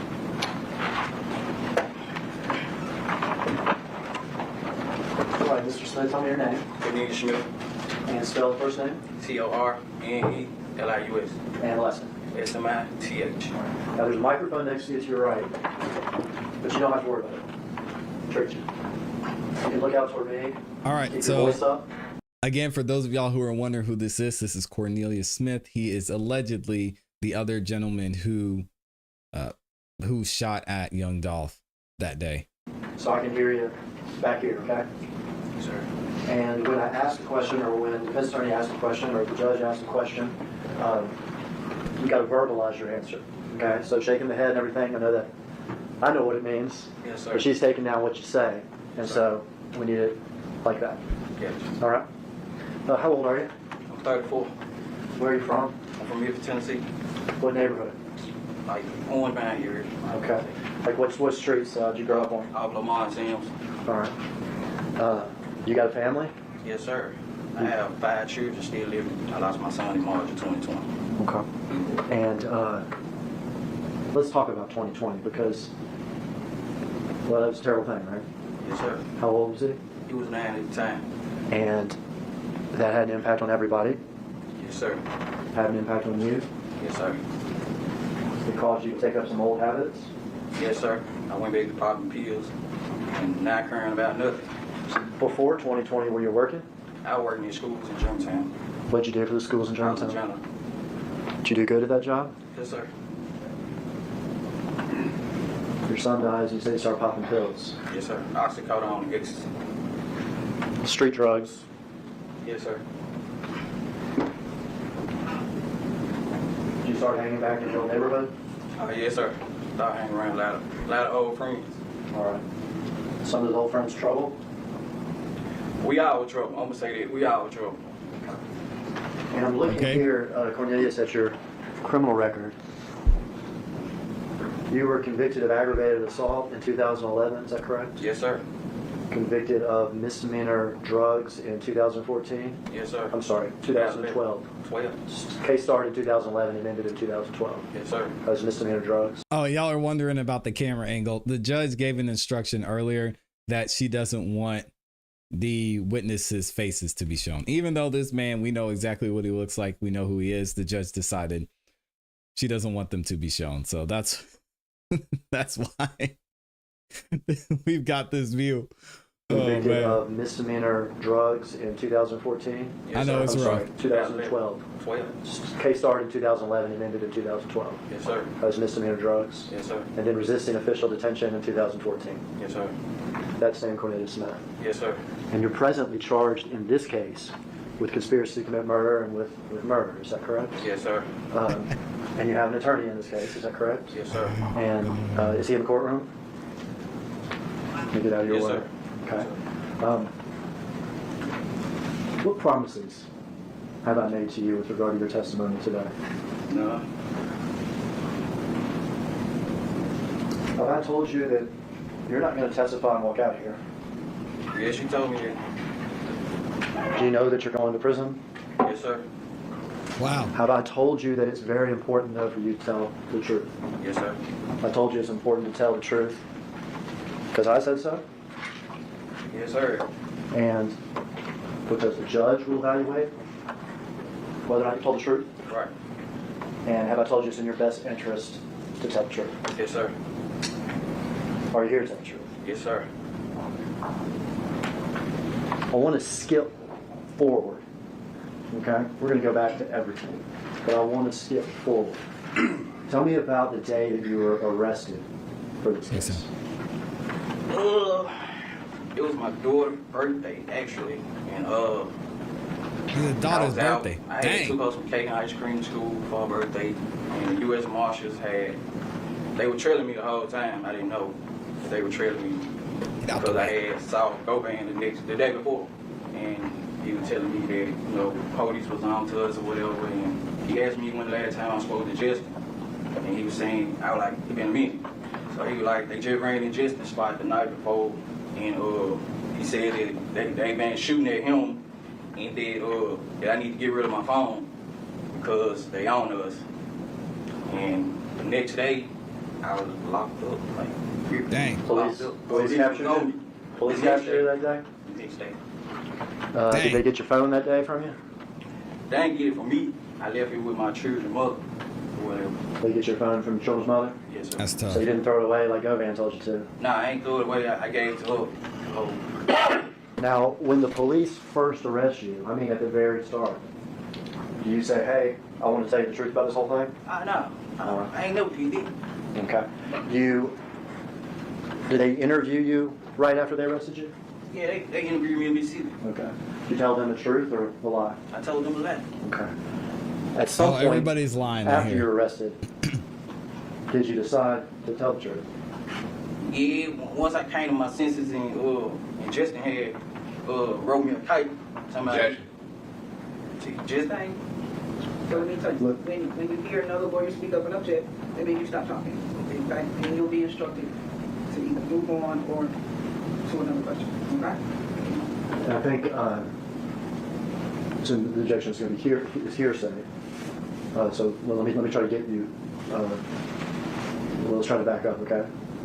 So you said after you arrested, you came to your senses. Is that correct? Correct. And you say that Justin, is that the defendant in this case? Yes, sir. Had written you something that you called A kite. a kite? Okay. Without saying what was in that kite, and that's a letter, is that right? Yes, sir. Without saying in that letter, after Yeah, you I know. received that letter, did you decide to tell the truth? Right. And what did you do once you decided to tell the truth? I had spoke with my lawyer. And thereafter, have you met a few times with detectives? Yes. And have you met, we count those 2 minutes right back here, I guess 3 or 4 times with me, is that correct? Yes. Would it be fair to say you did that because you realized you had been caught? Yeah, I've been caught and I got a conscience too. Now they don't know where my senses. Yeah, He said, I got a conscience. I got a conscience, I be out here killing niggas. Oh, see? I'm going to play a video up here, Cornelius. You can turn a little bit, see it once we start playing.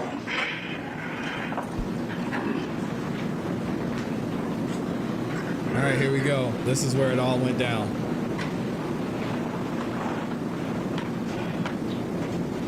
Almost 3 years ago now.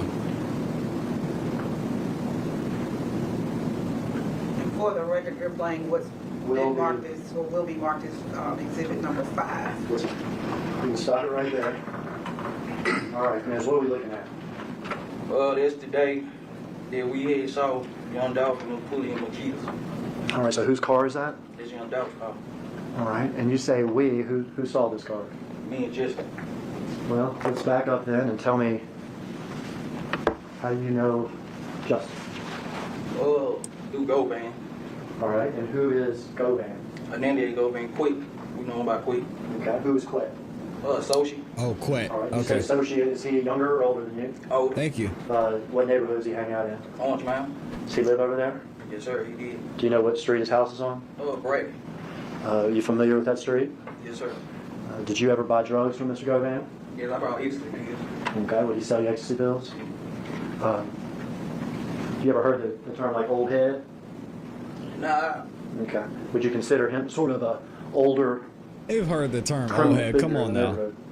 yeah, I call him like a bro. Okay.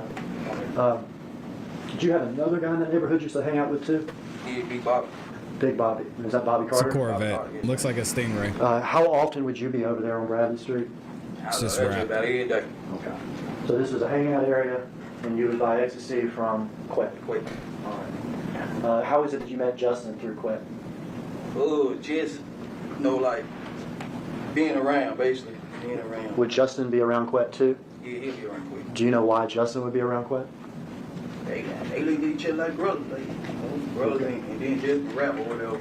All right. You knew Justin to be a rapper? Yeah, Did you know his rap name? straight drop. And did you know Quet to be involved in, I guess, the rap business or something? Yeah, we found Quez. How Okay. does it? What sort of would he call himself as far as being in the business? I guess a negotiator. I don't know. A negotiator? I don't know. Yeah. Okay. Do you know whether or not he was trying to negotiate for straight drop? I guess trying to get him a deal. Okay. Do you know who he was trying to get him a deal with? Big Juke and them got in him. All right. You said Big Jook, is that correct? Yeah, You ever heard of the music label CMG? yeah, Is that Big Yeah. Jook's? yeah, Big Juke and them. And his brother, right? Yeah, His brother's Gotti, is that correct? yeah. Okay. Before this day, which is in November of 2021, about how long had you been knowing Justin? 3 months. A few months. About how many times do you think you've been around him? Couple times we done went to the club together. We've been around each other a couple times. Okay. And for the record, I know that there's a formality, but for the record, can you point him out in the courtroom and tell me what he's wearing and stuff? Yeah, the young brother over there with the button-down shirt, blue and white. Dang, button-down pointed him Just the out. record could reflect that he's identified the defendant, Mr. Justin Johnson, Your Honor. Let the record reflect that the witness has identified the defendant in court. So how did you get to be with Justin Johnson this day on November 17th, 2021? We knew that, they had hit on Dolph and them head or whatever, so Who had a hit on whose head? Big Juke had a hit on Dolph head or whatnot, so How do you know that Big Jook had a hit on Dolph's I head? could quit had told me about it, quit, and you know what I'm saying, being just How much money was it supposed to be? 100,000 on Dolph head. And had Dang. you agreed to do this hit? He's up Yes, there sir. singing. Had Justin agreed to do this hit? Yes, sir. We all going to do it together? Yeah, they been on it, but yeah. Were there any You arrangements think- as far as splitting the money or anything? Yeah. Yeah, me and him and me and him supposed to be giving Quit 10,000 apiece. All right, so you and him were going to do it. God dang. You think he knew? You think Justin knew he was gonna point the finger at him like this? So what happened was Quet, aka Mr. Govan, said, "Hey, I need y'all to do this. You each just give me 10,000 apiece, and you'll get 40,000." So Mr. Govan was gonna get 20,000, and then each one of them were going to get 40 for shooting Dolph. Wild. Look at Justin, he's like, God dang. Were there any arrangements as far as splitting the money or anything? Yeah, me and him and me and him supposed to be giving Quit 10,000 apiece. All right, so you and him were going to give Govan 10,000 apiece? Yeah. And how much were you going to get? I was getting 40, he was getting 40. Okay. Had you spoken with Justin about this? Yeah, we talked about it. Okay. This was not something that just happened this day, but something that was in the process for It's weeks? Justin writing down. How did y'all hook up this day, if you remember? He had pulled up to get me. He came, he got me or whatever. Where'd he get you from? He got me from my father's house. Where's your father's house? Off of Lamar Sims. Orange Mound area? Yeah.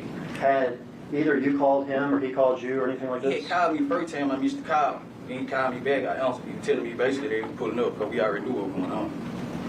When you say you already knew what was going on, you already knew that this is about? Yeah, because we knew they were doing the turkey drive, so we was actually on our way to Westwood. Had you and Justin talked about this particular day before? Like, nah, not the specific day. Like, we just knew that it was turkey drive going every day that week. Okay. You knew that, is it fair to say you knew Dolph was involved in these turkey drives this week before Thanksgiving? Yeah, we didn't know we were going to catch him, but we knew he did his audits. You know, everybody had a hit on the head. Everybody had a price on the heat. From Juke? Yeah, from Juke. And that was going to be y'all's business this week? Yeah, that was our beating deal. When he arrived at the house, do you remember what he was driving? White Mercedes-Benz. Okay, had you seen that car before? Nah, I ain't never saw that car. Did you get in the car with him? Yeah, I got him. Was there anybody else in the car? Nah, it was just me and Justin. Were there any guns in the car? Yeah, they was on the back seat in the bag. Do you remember what kind of guns they were? A Draco, handgun. Okay. I saw the Draco. And Draco, Memphis, some type of bigger semi-automatic weapon, is that right? And then a handgun? Do you remember what you were wearing that day? I had on some gray sweatpants, some orange and white Jordan 1, and a blue Gap hoodie. The blue Gap hoodie? With a do-rag on. With a do-rag on. Did y'all have gloves? I had my own gloves. You had your own gloves? Yeah, his own gloves. Crazy. When you got in the car, did you have your gloves on? Nah, I ain't have the gloves on. You said Justin had his own gloves? Yeah, he had his gloves on. Some black gloves. World's dumbest criminals, man. You getting in the car to shoot somebody and you don't wear gloves the whole time. He said, nah, I took them off for a minute. And then when I got out to shoot the weapon, I put the gloves on. Come on. Come on, man. Did y'all have gloves? I had my own gloves. You had your own gloves? Yeah, his own gloves. When you got in the car, did you have your gloves on? Nah, I ain't have the gloves on. You said Justin had his own gloves? Yeah, he had his gloves on. Some black gloves. He had his black gloves on before he picked you up? Yeah. Does he get out of his car and pick you up, or do you go up to the car? How's that work? Nah, I got out the house, came out the house, and got on in the car. Okay. Wow. Off to do the mission. Yeah, we should try to catch somebody. Try to catch one of the rappers? Yeah, one of them. At the turkey drive in Westwood. In Westwood, yeah. All right. What happens after y'all get in the car? We went back on Bradley Street. He got some out of, I think that was like a expedition truck that he had parked on Bradley Street. And then we took the back street. We was at Lamar Airways. We got the light. So he picks up, let me get this right. He picks you up in the Mercedes, is that right? Yeah. But you go to Bradley Street. Yeah. And is there an expedition already there? Yeah, expedition already there. Parked in the yard. Do you know who parked that expedition there? I guess he did. Okay, we're not allowed to guess in here. Well, Okay. So nah, there's I ain't seen him parking though. Okay. I don't see him. And what color was it? Where's my body language people at? Where's Amy at? Whoo, y'all see him burping, his breathing shallow, his entire upper body, his shoulders. This man's freaking out. He can't believe what's going on. Just look at his body language, tapping the pen. Look at his breathing. He looks like he's about to lose it. Yeah, he had parked on Bradley Street. And then we took the back street. We was at Lamar Airways. We had the light. So he picks up, let me get this right. He picks you up in the Mercedes, is that right? Yeah. But you go to Bradley Street. Yeah. And is there an expedition already there? Yeah, expedition already there. Parked in the yard. Do you know who parked that expedition there? I guess he did. Okay, we're not allowed to guess in here. Well, Okay. So nah, there's I ain't seen him parking though. Okay. I don't see him. And what color was it? White. A white expedition. He white. Did y'all do anything when y'all went to Bradley Street at that point? He got something out the truck. He's holding something and jumped in. back in the car. I got you. So he gets out of the Mercedes at Bradley Street, goes into the expedition and gets something, Yeah. and comes back. Come back. Do you know what he got? Nah, I don't know. Are y'all talking at this point? Nah, we wasn't talking, like, cause he was on the phone at first, then he hung it up, but we wasn't talking really. Now, y'all were cool with each other, is that right? You and It Justin? looks like it. God. He gets back in the white Mercedes? Yeah, he get big in the white Mercedes, and we take the back street, and Gentry and stuff, to, we was at Lamar Airways. We finna get on the expressway, going to the expressway. Okay. Bradley to Dedrick, is that what you said? Yeah. And then y'all are gonna get on the expressway. Yeah, we finna get on the expressway on Airways. Okay. But and this is Airways that we see. Yeah, it's Airways. Okay. What happens once y'all get to Airways? We at the light. Dolph even come clean across the light. Shaky legs. How'd y'all know it was Dolph? Everybody know, how you car is, T cars and stuff. Oh, look at Amy. People in Memphis knew about that rap, right? Yeah. That camouflage Nice. white, green, and blue rap. Yeah. That surprised you? See him like that? Yeah. Did you say anything, or did Justin say anything? We was like, there go Dolph right now. All right. What'd y'all do? We received the trailer. Received the trailer. So y'all are following him on So they Airways? follow them. Yeah, right over the street. And you saw the first part of this video, didn't you? Yeah. Did you see him pull off here to the cookie store? Yeah, he pulled in the cookie store. What'd y'all do? We made the block. Came with the bad boy. I jumped out. Started shooting. All right. Well, let's back up here, though. We saw him pull off of Airways to here. Is that right? Yeah. Y'all, can you see my little pointer? Yeah. Y'all would be traveling this direction on Airways. Is that right? Then did y'all do a crazy U-turn or anything, or what'd y'all do? Nah. We came with the back street. Okay. Back street. Following the clicker. Is this what y'all did? Yeah. Okay. We went to the light, made the loop around.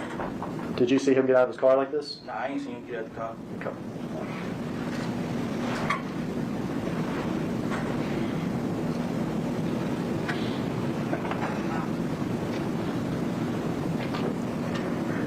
Lucky there's nobody else in there. And the girl inside the store didn't get hit either.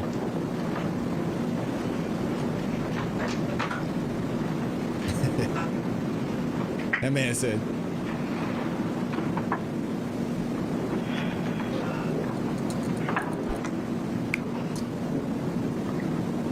So y'all, Yeah, that's us right there. stop it here. It's me. Can you stop it? We're gonna back up. I wanted to back up a dang, little bit. man. All right. First guy. He said, yeah, there's me right there. That's me. That's me right there with the Draco. Man. Adam says, Dolph security should have secured the door from the outside and never entered. He was lacking that, how Dolph got shot. Well, it was just his brother Marcus, so there really wasn't security. Secondly, they should have never stopped in the first place. They knew they were being followed, and he's gonna testify to that later. They should have never stopped. He said, yeah, that's me. Yeah, that's me right there. Hey, y'all see me? Y'all see me on camera? Nasty, nasty work. You see the car pulling up here. Say y'all. Yeah, that's us right there. Stop it here. It's me. He said, there's me. Can you stop it? All right. We're gonna back up. I wanted to, back up a little bit. All right. First guy out of the car. Who's that? It's me. That's you. Which one of the guns do you have? I got the little Draco stabbed on. Okay, that's that semi-automatic weapon. Is that right? Yeah. You ever shot that thing before? Nah, I ain't never shot that one. No way. You can proceed, Art.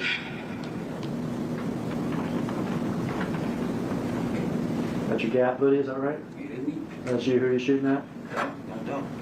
All right, now back it up again, Miss Iris, if you would. Look at those shots, man. Back it up for Justin getting out of the car. All right, who's the second person here that got out of the driver's side? It's just, He's got the So that's Justin. smaller handgun, is that right? yeah, the bad baseball hat, bad pro baseball hat. You're firing this crazy thing. What you see? What do you feel? I won't feel nothing at the time. I ain't gonna even let it. I won't feel nothing at the time. Out here. Trying to get some money. Trying to get some money? Wow. Bet you probably would have wasted on oxycodone and ecstasy. What? Leading. What the hell? What was that question? Is that not leading? He said, that you would have probably spent on drugs, right? Jesus. Let it. I won't feel nothing at the time. Out here. Trying to get some money. Trying to get some money? Bet you probably would have wasted on oxycodone and ecstasy.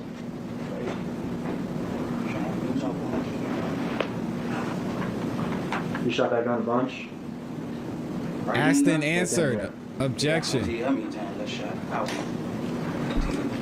Aiming for Dolph? No. Was he able to say anything to y'all, or was he able to run or get away at all? I shot through the glass, so I wasn't close up on him. I was shooting through the glass. Okay. I saw him standing by the window. I just got out and started shooting. All right. Can proceed till Justin shoots. There with the handgun. Who's that? It's just Y'all can see the shots coming out here. These shots, if you look at the path, I mean, it's hard to tell from this angle. These shots were probably going right past their head. And I think we're listening to Cornelius Smith testify right now. I think he said he got shot in the shoulder somewhere around here. So that's probably one of these shots there. You could look, and I almost want to play it in slow motion, but you could see Marcus taking shots from this door right around here. Let me see. Proceed till Watch Justin this area shoots. right here. There Pop, with the pop, handgun. pop, pop, pop. These shots Who's are that? going right past his face. All right, you proceed. All right, you stop right here. This is Dolph's brother, Marcus. Did you know that he shot back at y'all? I ain't noticed until we pulled up. And there was a bullet hole in my side window. Yeah, he got him. I told Jesse, I'm like, Ryan, I'm heat. He said, I'm heat. He got shot in the side. I don't know how, I mean, considering y'all are saying he may have had a switch on his, Marcus might have had a switch on his handgun. I mean, considering he hit him, it's impressive because that circle was pretty tight. So shout out to Marcus for doing his thing. I don't know why this isn't loading. And thank you to Elizabeth Wright. She gifted 5 memberships over there. All right. Bullet hole in my side window. And, If you got a membership from Elizabeth Wright, make sure you say thank you. Let's keep it going. I told Jesse, I'm like, Ryan, I'm heat. He was like, I'm heat too. I'm heat. So I see, I'm heat right here on my leg. And I see a bullet hole in my sweater. I said, damn, I'm heat. So we driving out, he was saying he was heat. I'm talking to him, making sure we on Rick, making sure he's straight. I'm like, you all right? He's like, yeah, I'm straight. The bullet head went in my arm. And it was a bullet in my back. I'm gonna back up. You and Justin here are running to the white Mercedes, is that right? Right. You get in what side of the car? I get on the passenger side. And Justin gets back in the driver's side? Yeah, he get back on the driver's side. Y'all get in the car, and you can watch the rest of the video here. Did y'all see Marcus getting a second gun from his car? Nah, but when we Dang, pulled Marcus out, got the second gun. Marcus is a G. and I knew it was shots back. I was finna shoot back, but there were too many cars coming, and I ain't just want to hit no anybody, so I ain't shoot back. He's trying to finish the job. At y'all as y'all were leaving from down here, is that right? Yeah, And you would be in the car at this point, yeah, we was in the car. looking backwards? Yeah, I was looking back, but we like how we was driving, like how he was driving. He was Dang. That's crazy. all the way on the other side, but so I ain't want to just shoot back. So all the shots that you fired. I apologize, y'all. This is buffering like crazy. Run this back a little bit.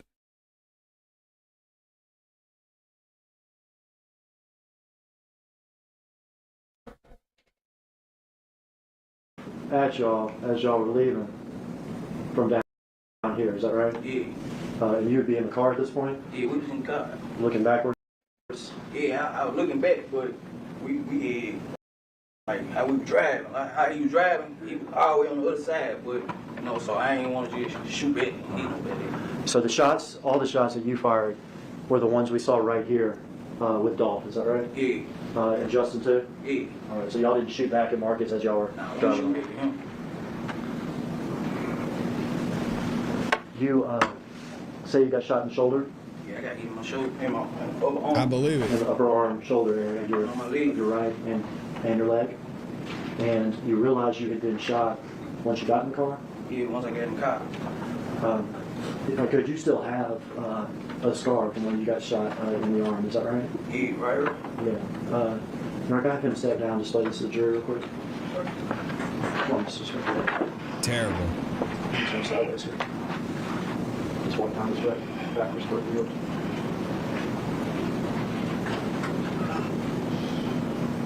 Thank you, Mr. Smith.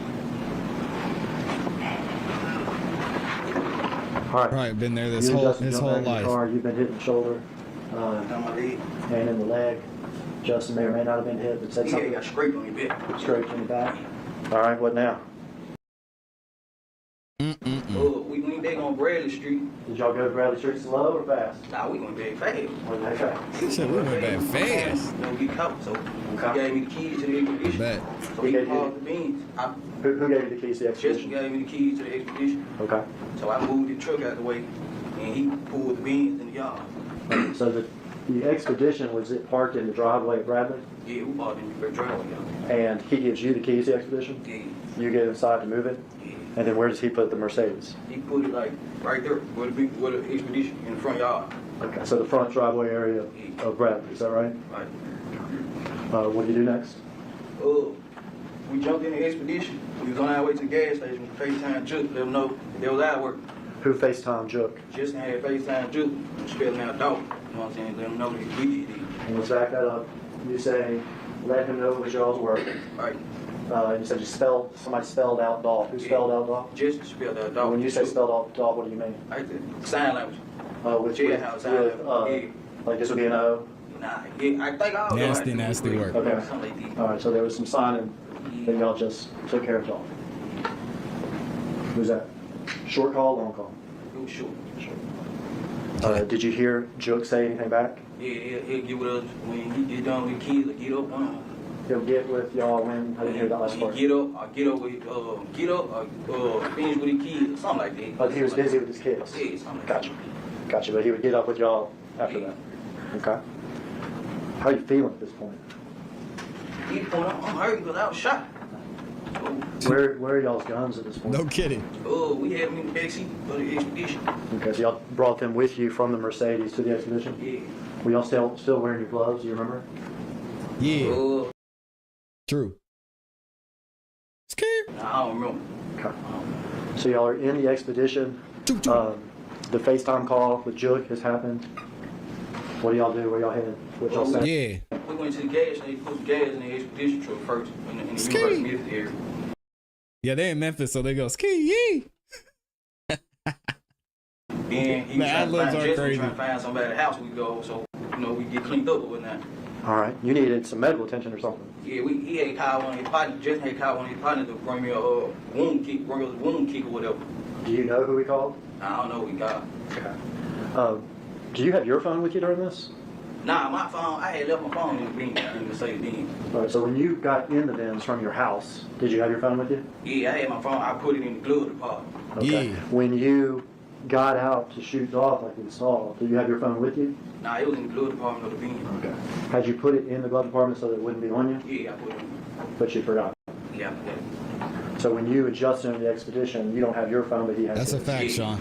It's business. Is he able to make contact with somebody to figure out how to get stuff or where to go? He had called one of his cousins. He said whose house we went over in Whitehaven, so we cleaned up. So he went to his cousin's house in Whitehaven. And Quit had called like, man, y'all gotta clean this stuff up. Quit had called. Now like, man, get my phone at the car. Get my phone at the car. Left my phone in the car. So he was like, all right, we need to move the car. Quit was saying. So we talked to Jook right after, Yeah, but Quet too. yeah.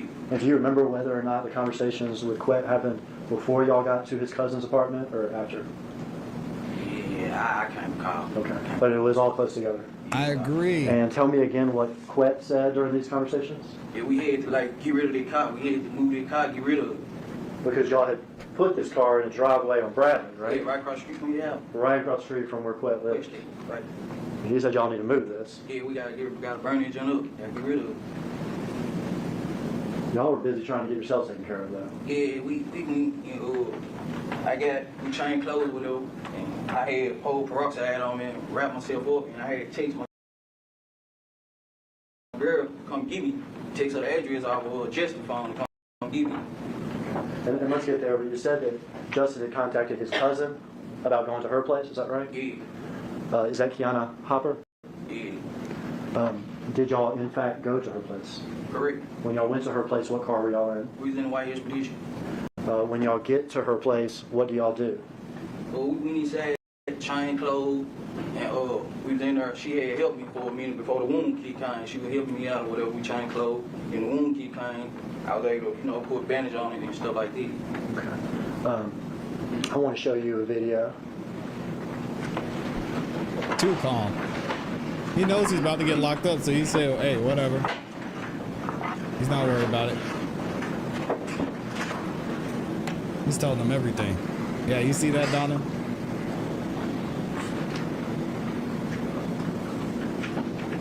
Now, this video, I think, is going to be a problem. The shooting, you have no way of knowing who that is. This video is going to be probably the biggest one out of all of them. The shooting, I think it's, God, I don't even want to say this. I want to be respectful about it. People are going to want to see what happened. I'll say it that way. But this video where they pull up in the different car is going to be the biggest one when it comes to a guilty verdict for Justin Johnson.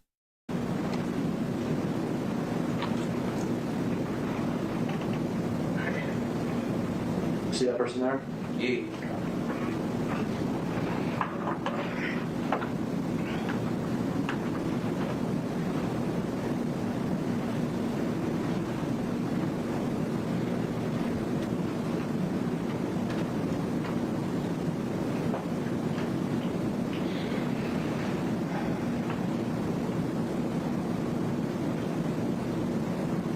Yeah, Jocelyn said it. It's true.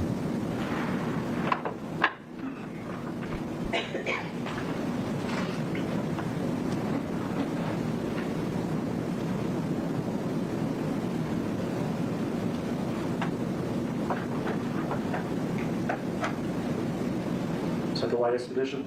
Yeah, that's the white Expedition. Who's driving it? I'm driving. This woman that we had seen earlier that walks back, is that Justin's cousin? Yeah, that's her.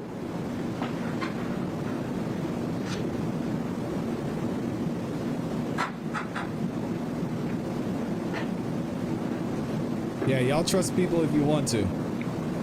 Can stop it here. Trust people if you want to. Driver just got out. Who's that? It's me. You got your shirt all messed up, don't you? Yeah. Why is that? I'm bleeding. I'm shot. In the shoulder? Yeah. Go, and we saw somebody get out of the passenger side, is that right? Yeah, that just. All right, you can play a little further. Yeah. Gray sweatpants, black hoodie, and that hat we saw is Justin, is that correct? Correct. Same outfits that y'all were wearing during the murder? Correct.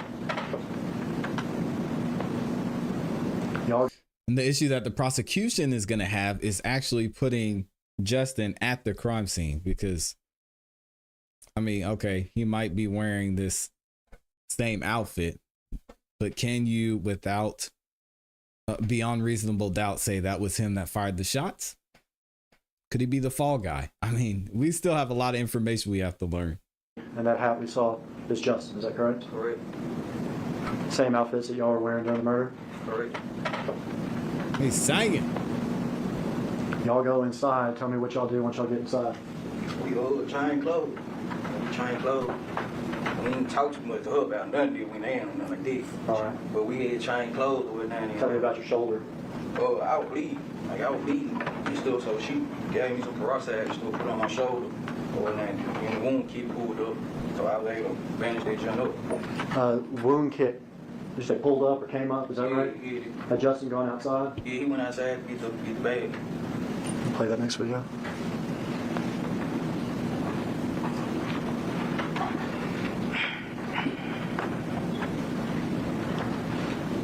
Do you know whose charger this is? Nah, I don't know what y'all did. It's the same day.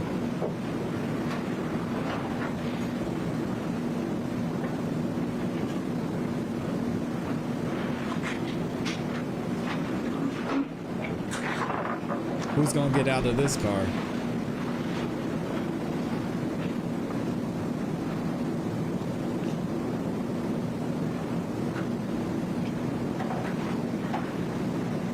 Shout out to Mix Love.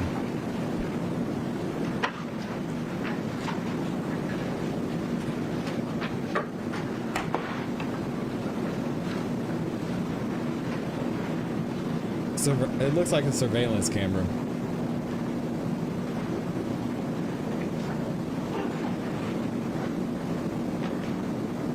You see that man come out?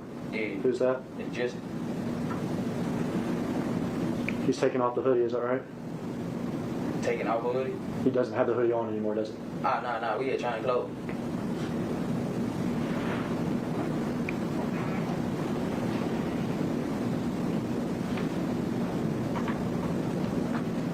What are these things in his hand?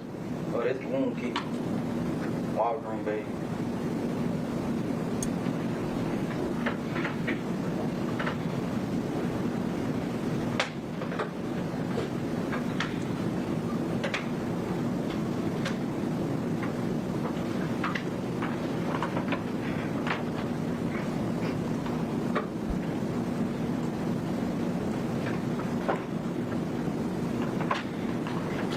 Yeah, you still, that's right.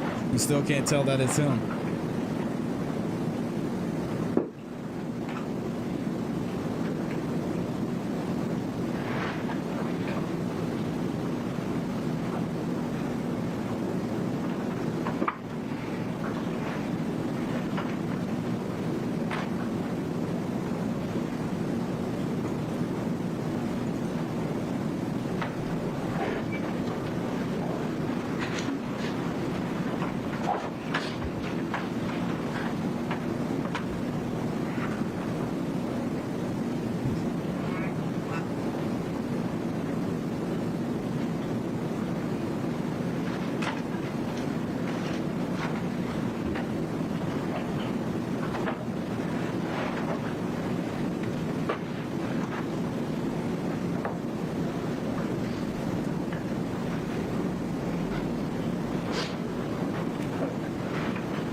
What are we watching here?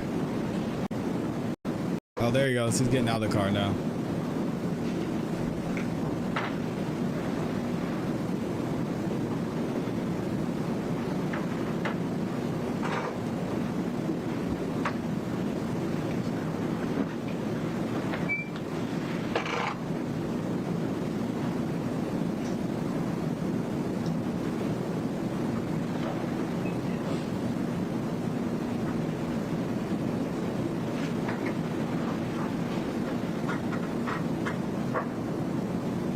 He's got like a yellow, looks like a piece of clothing or something, is that right?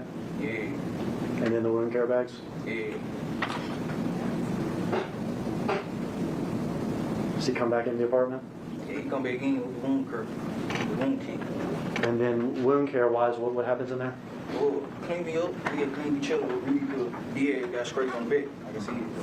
Yeah, clean. You got shot. Yeah, I got a shot. He had a I see scrape? right there. Yeah, he got scraped on the back. After y'all get patched up, y'all leave the apartment? Yeah, I had to Cornelius take my Smith. girl from his phone and sent her the address to come get me. Okay, you had used Justin's phone to text your girlfriend? Right. When Nasty work. y'all talked to Quet and he told y'all to move the car, did you tell him anything about your phone? Yeah, I told him to get my phone at the glove department. And he told me to meet him over at the car wash to get my phone or whatever. And, Okay. We can play the video of y'all leaving now. Does your girlfriend in fact come to pick you up? yeah, she pulled up here.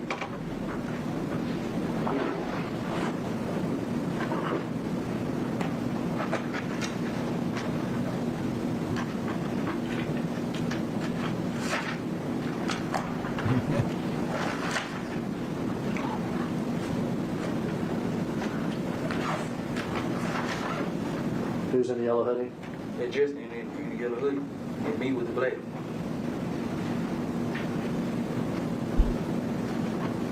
And then Keanu again, is that right? Yeah. You're walking over here. What are you walking to? I'm walking They probably my went in there and just pulled smoked. Okay. Is that Chevy Trax? Is that up. right? Yeah, 2020 Chevy Trax.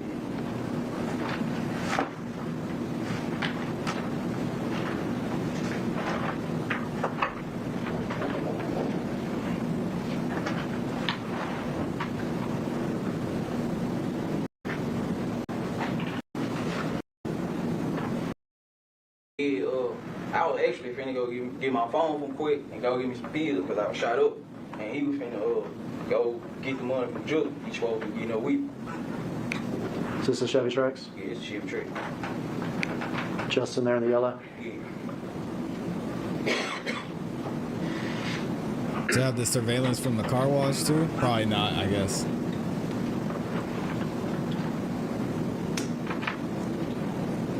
Yeah, Tennessee's amazing. I love Tennessee. Memphis, on the other hand, I'm good on that.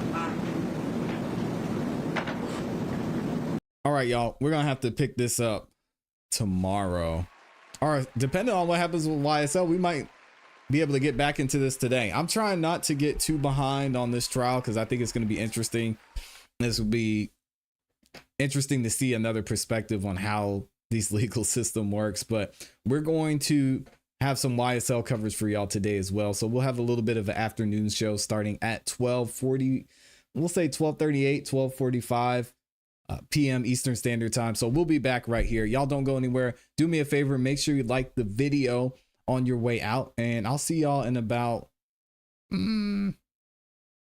45 minutes to an hour. All right. Appreciate everybody who's in here. Thank y'all. Don't go too far. Make sure if you haven't yet, you subscribe, hit the notification bell so you don't miss any time we go live. And let me actually, there are a couple of super chats in here too. I know I missed some of them. We had Amy in there getting her popcorn. 804 Productions said this trial will be over by Friday. That's what they're saying. They said Memphis doesn't play. So they're saying that this is going to be over pretty quick. And I think looking at hearing the witness testimony and seeing some of this evidence, we can see why. Amy dropped a super sticker over there. Elizabeth Wright dropped 5 memberships. Again, if you got a membership from Elizabeth Wright, make sure you say thank you. Amy's ready for a snack, man. She dropped the cake, the pie, and the banana. Oh my gosh. And then we got Mixed Love in here, dropped the 5 bomb. Said good morning. Appreciate you being here, Mixed Love. I'm gonna go ahead and let y'all get up out of here. I will see you here very shortly. Thank you again. Y'all know what to do. Keep growing, keep pushing, keep it classic. We gone. Peace. Be back here in 45 minutes.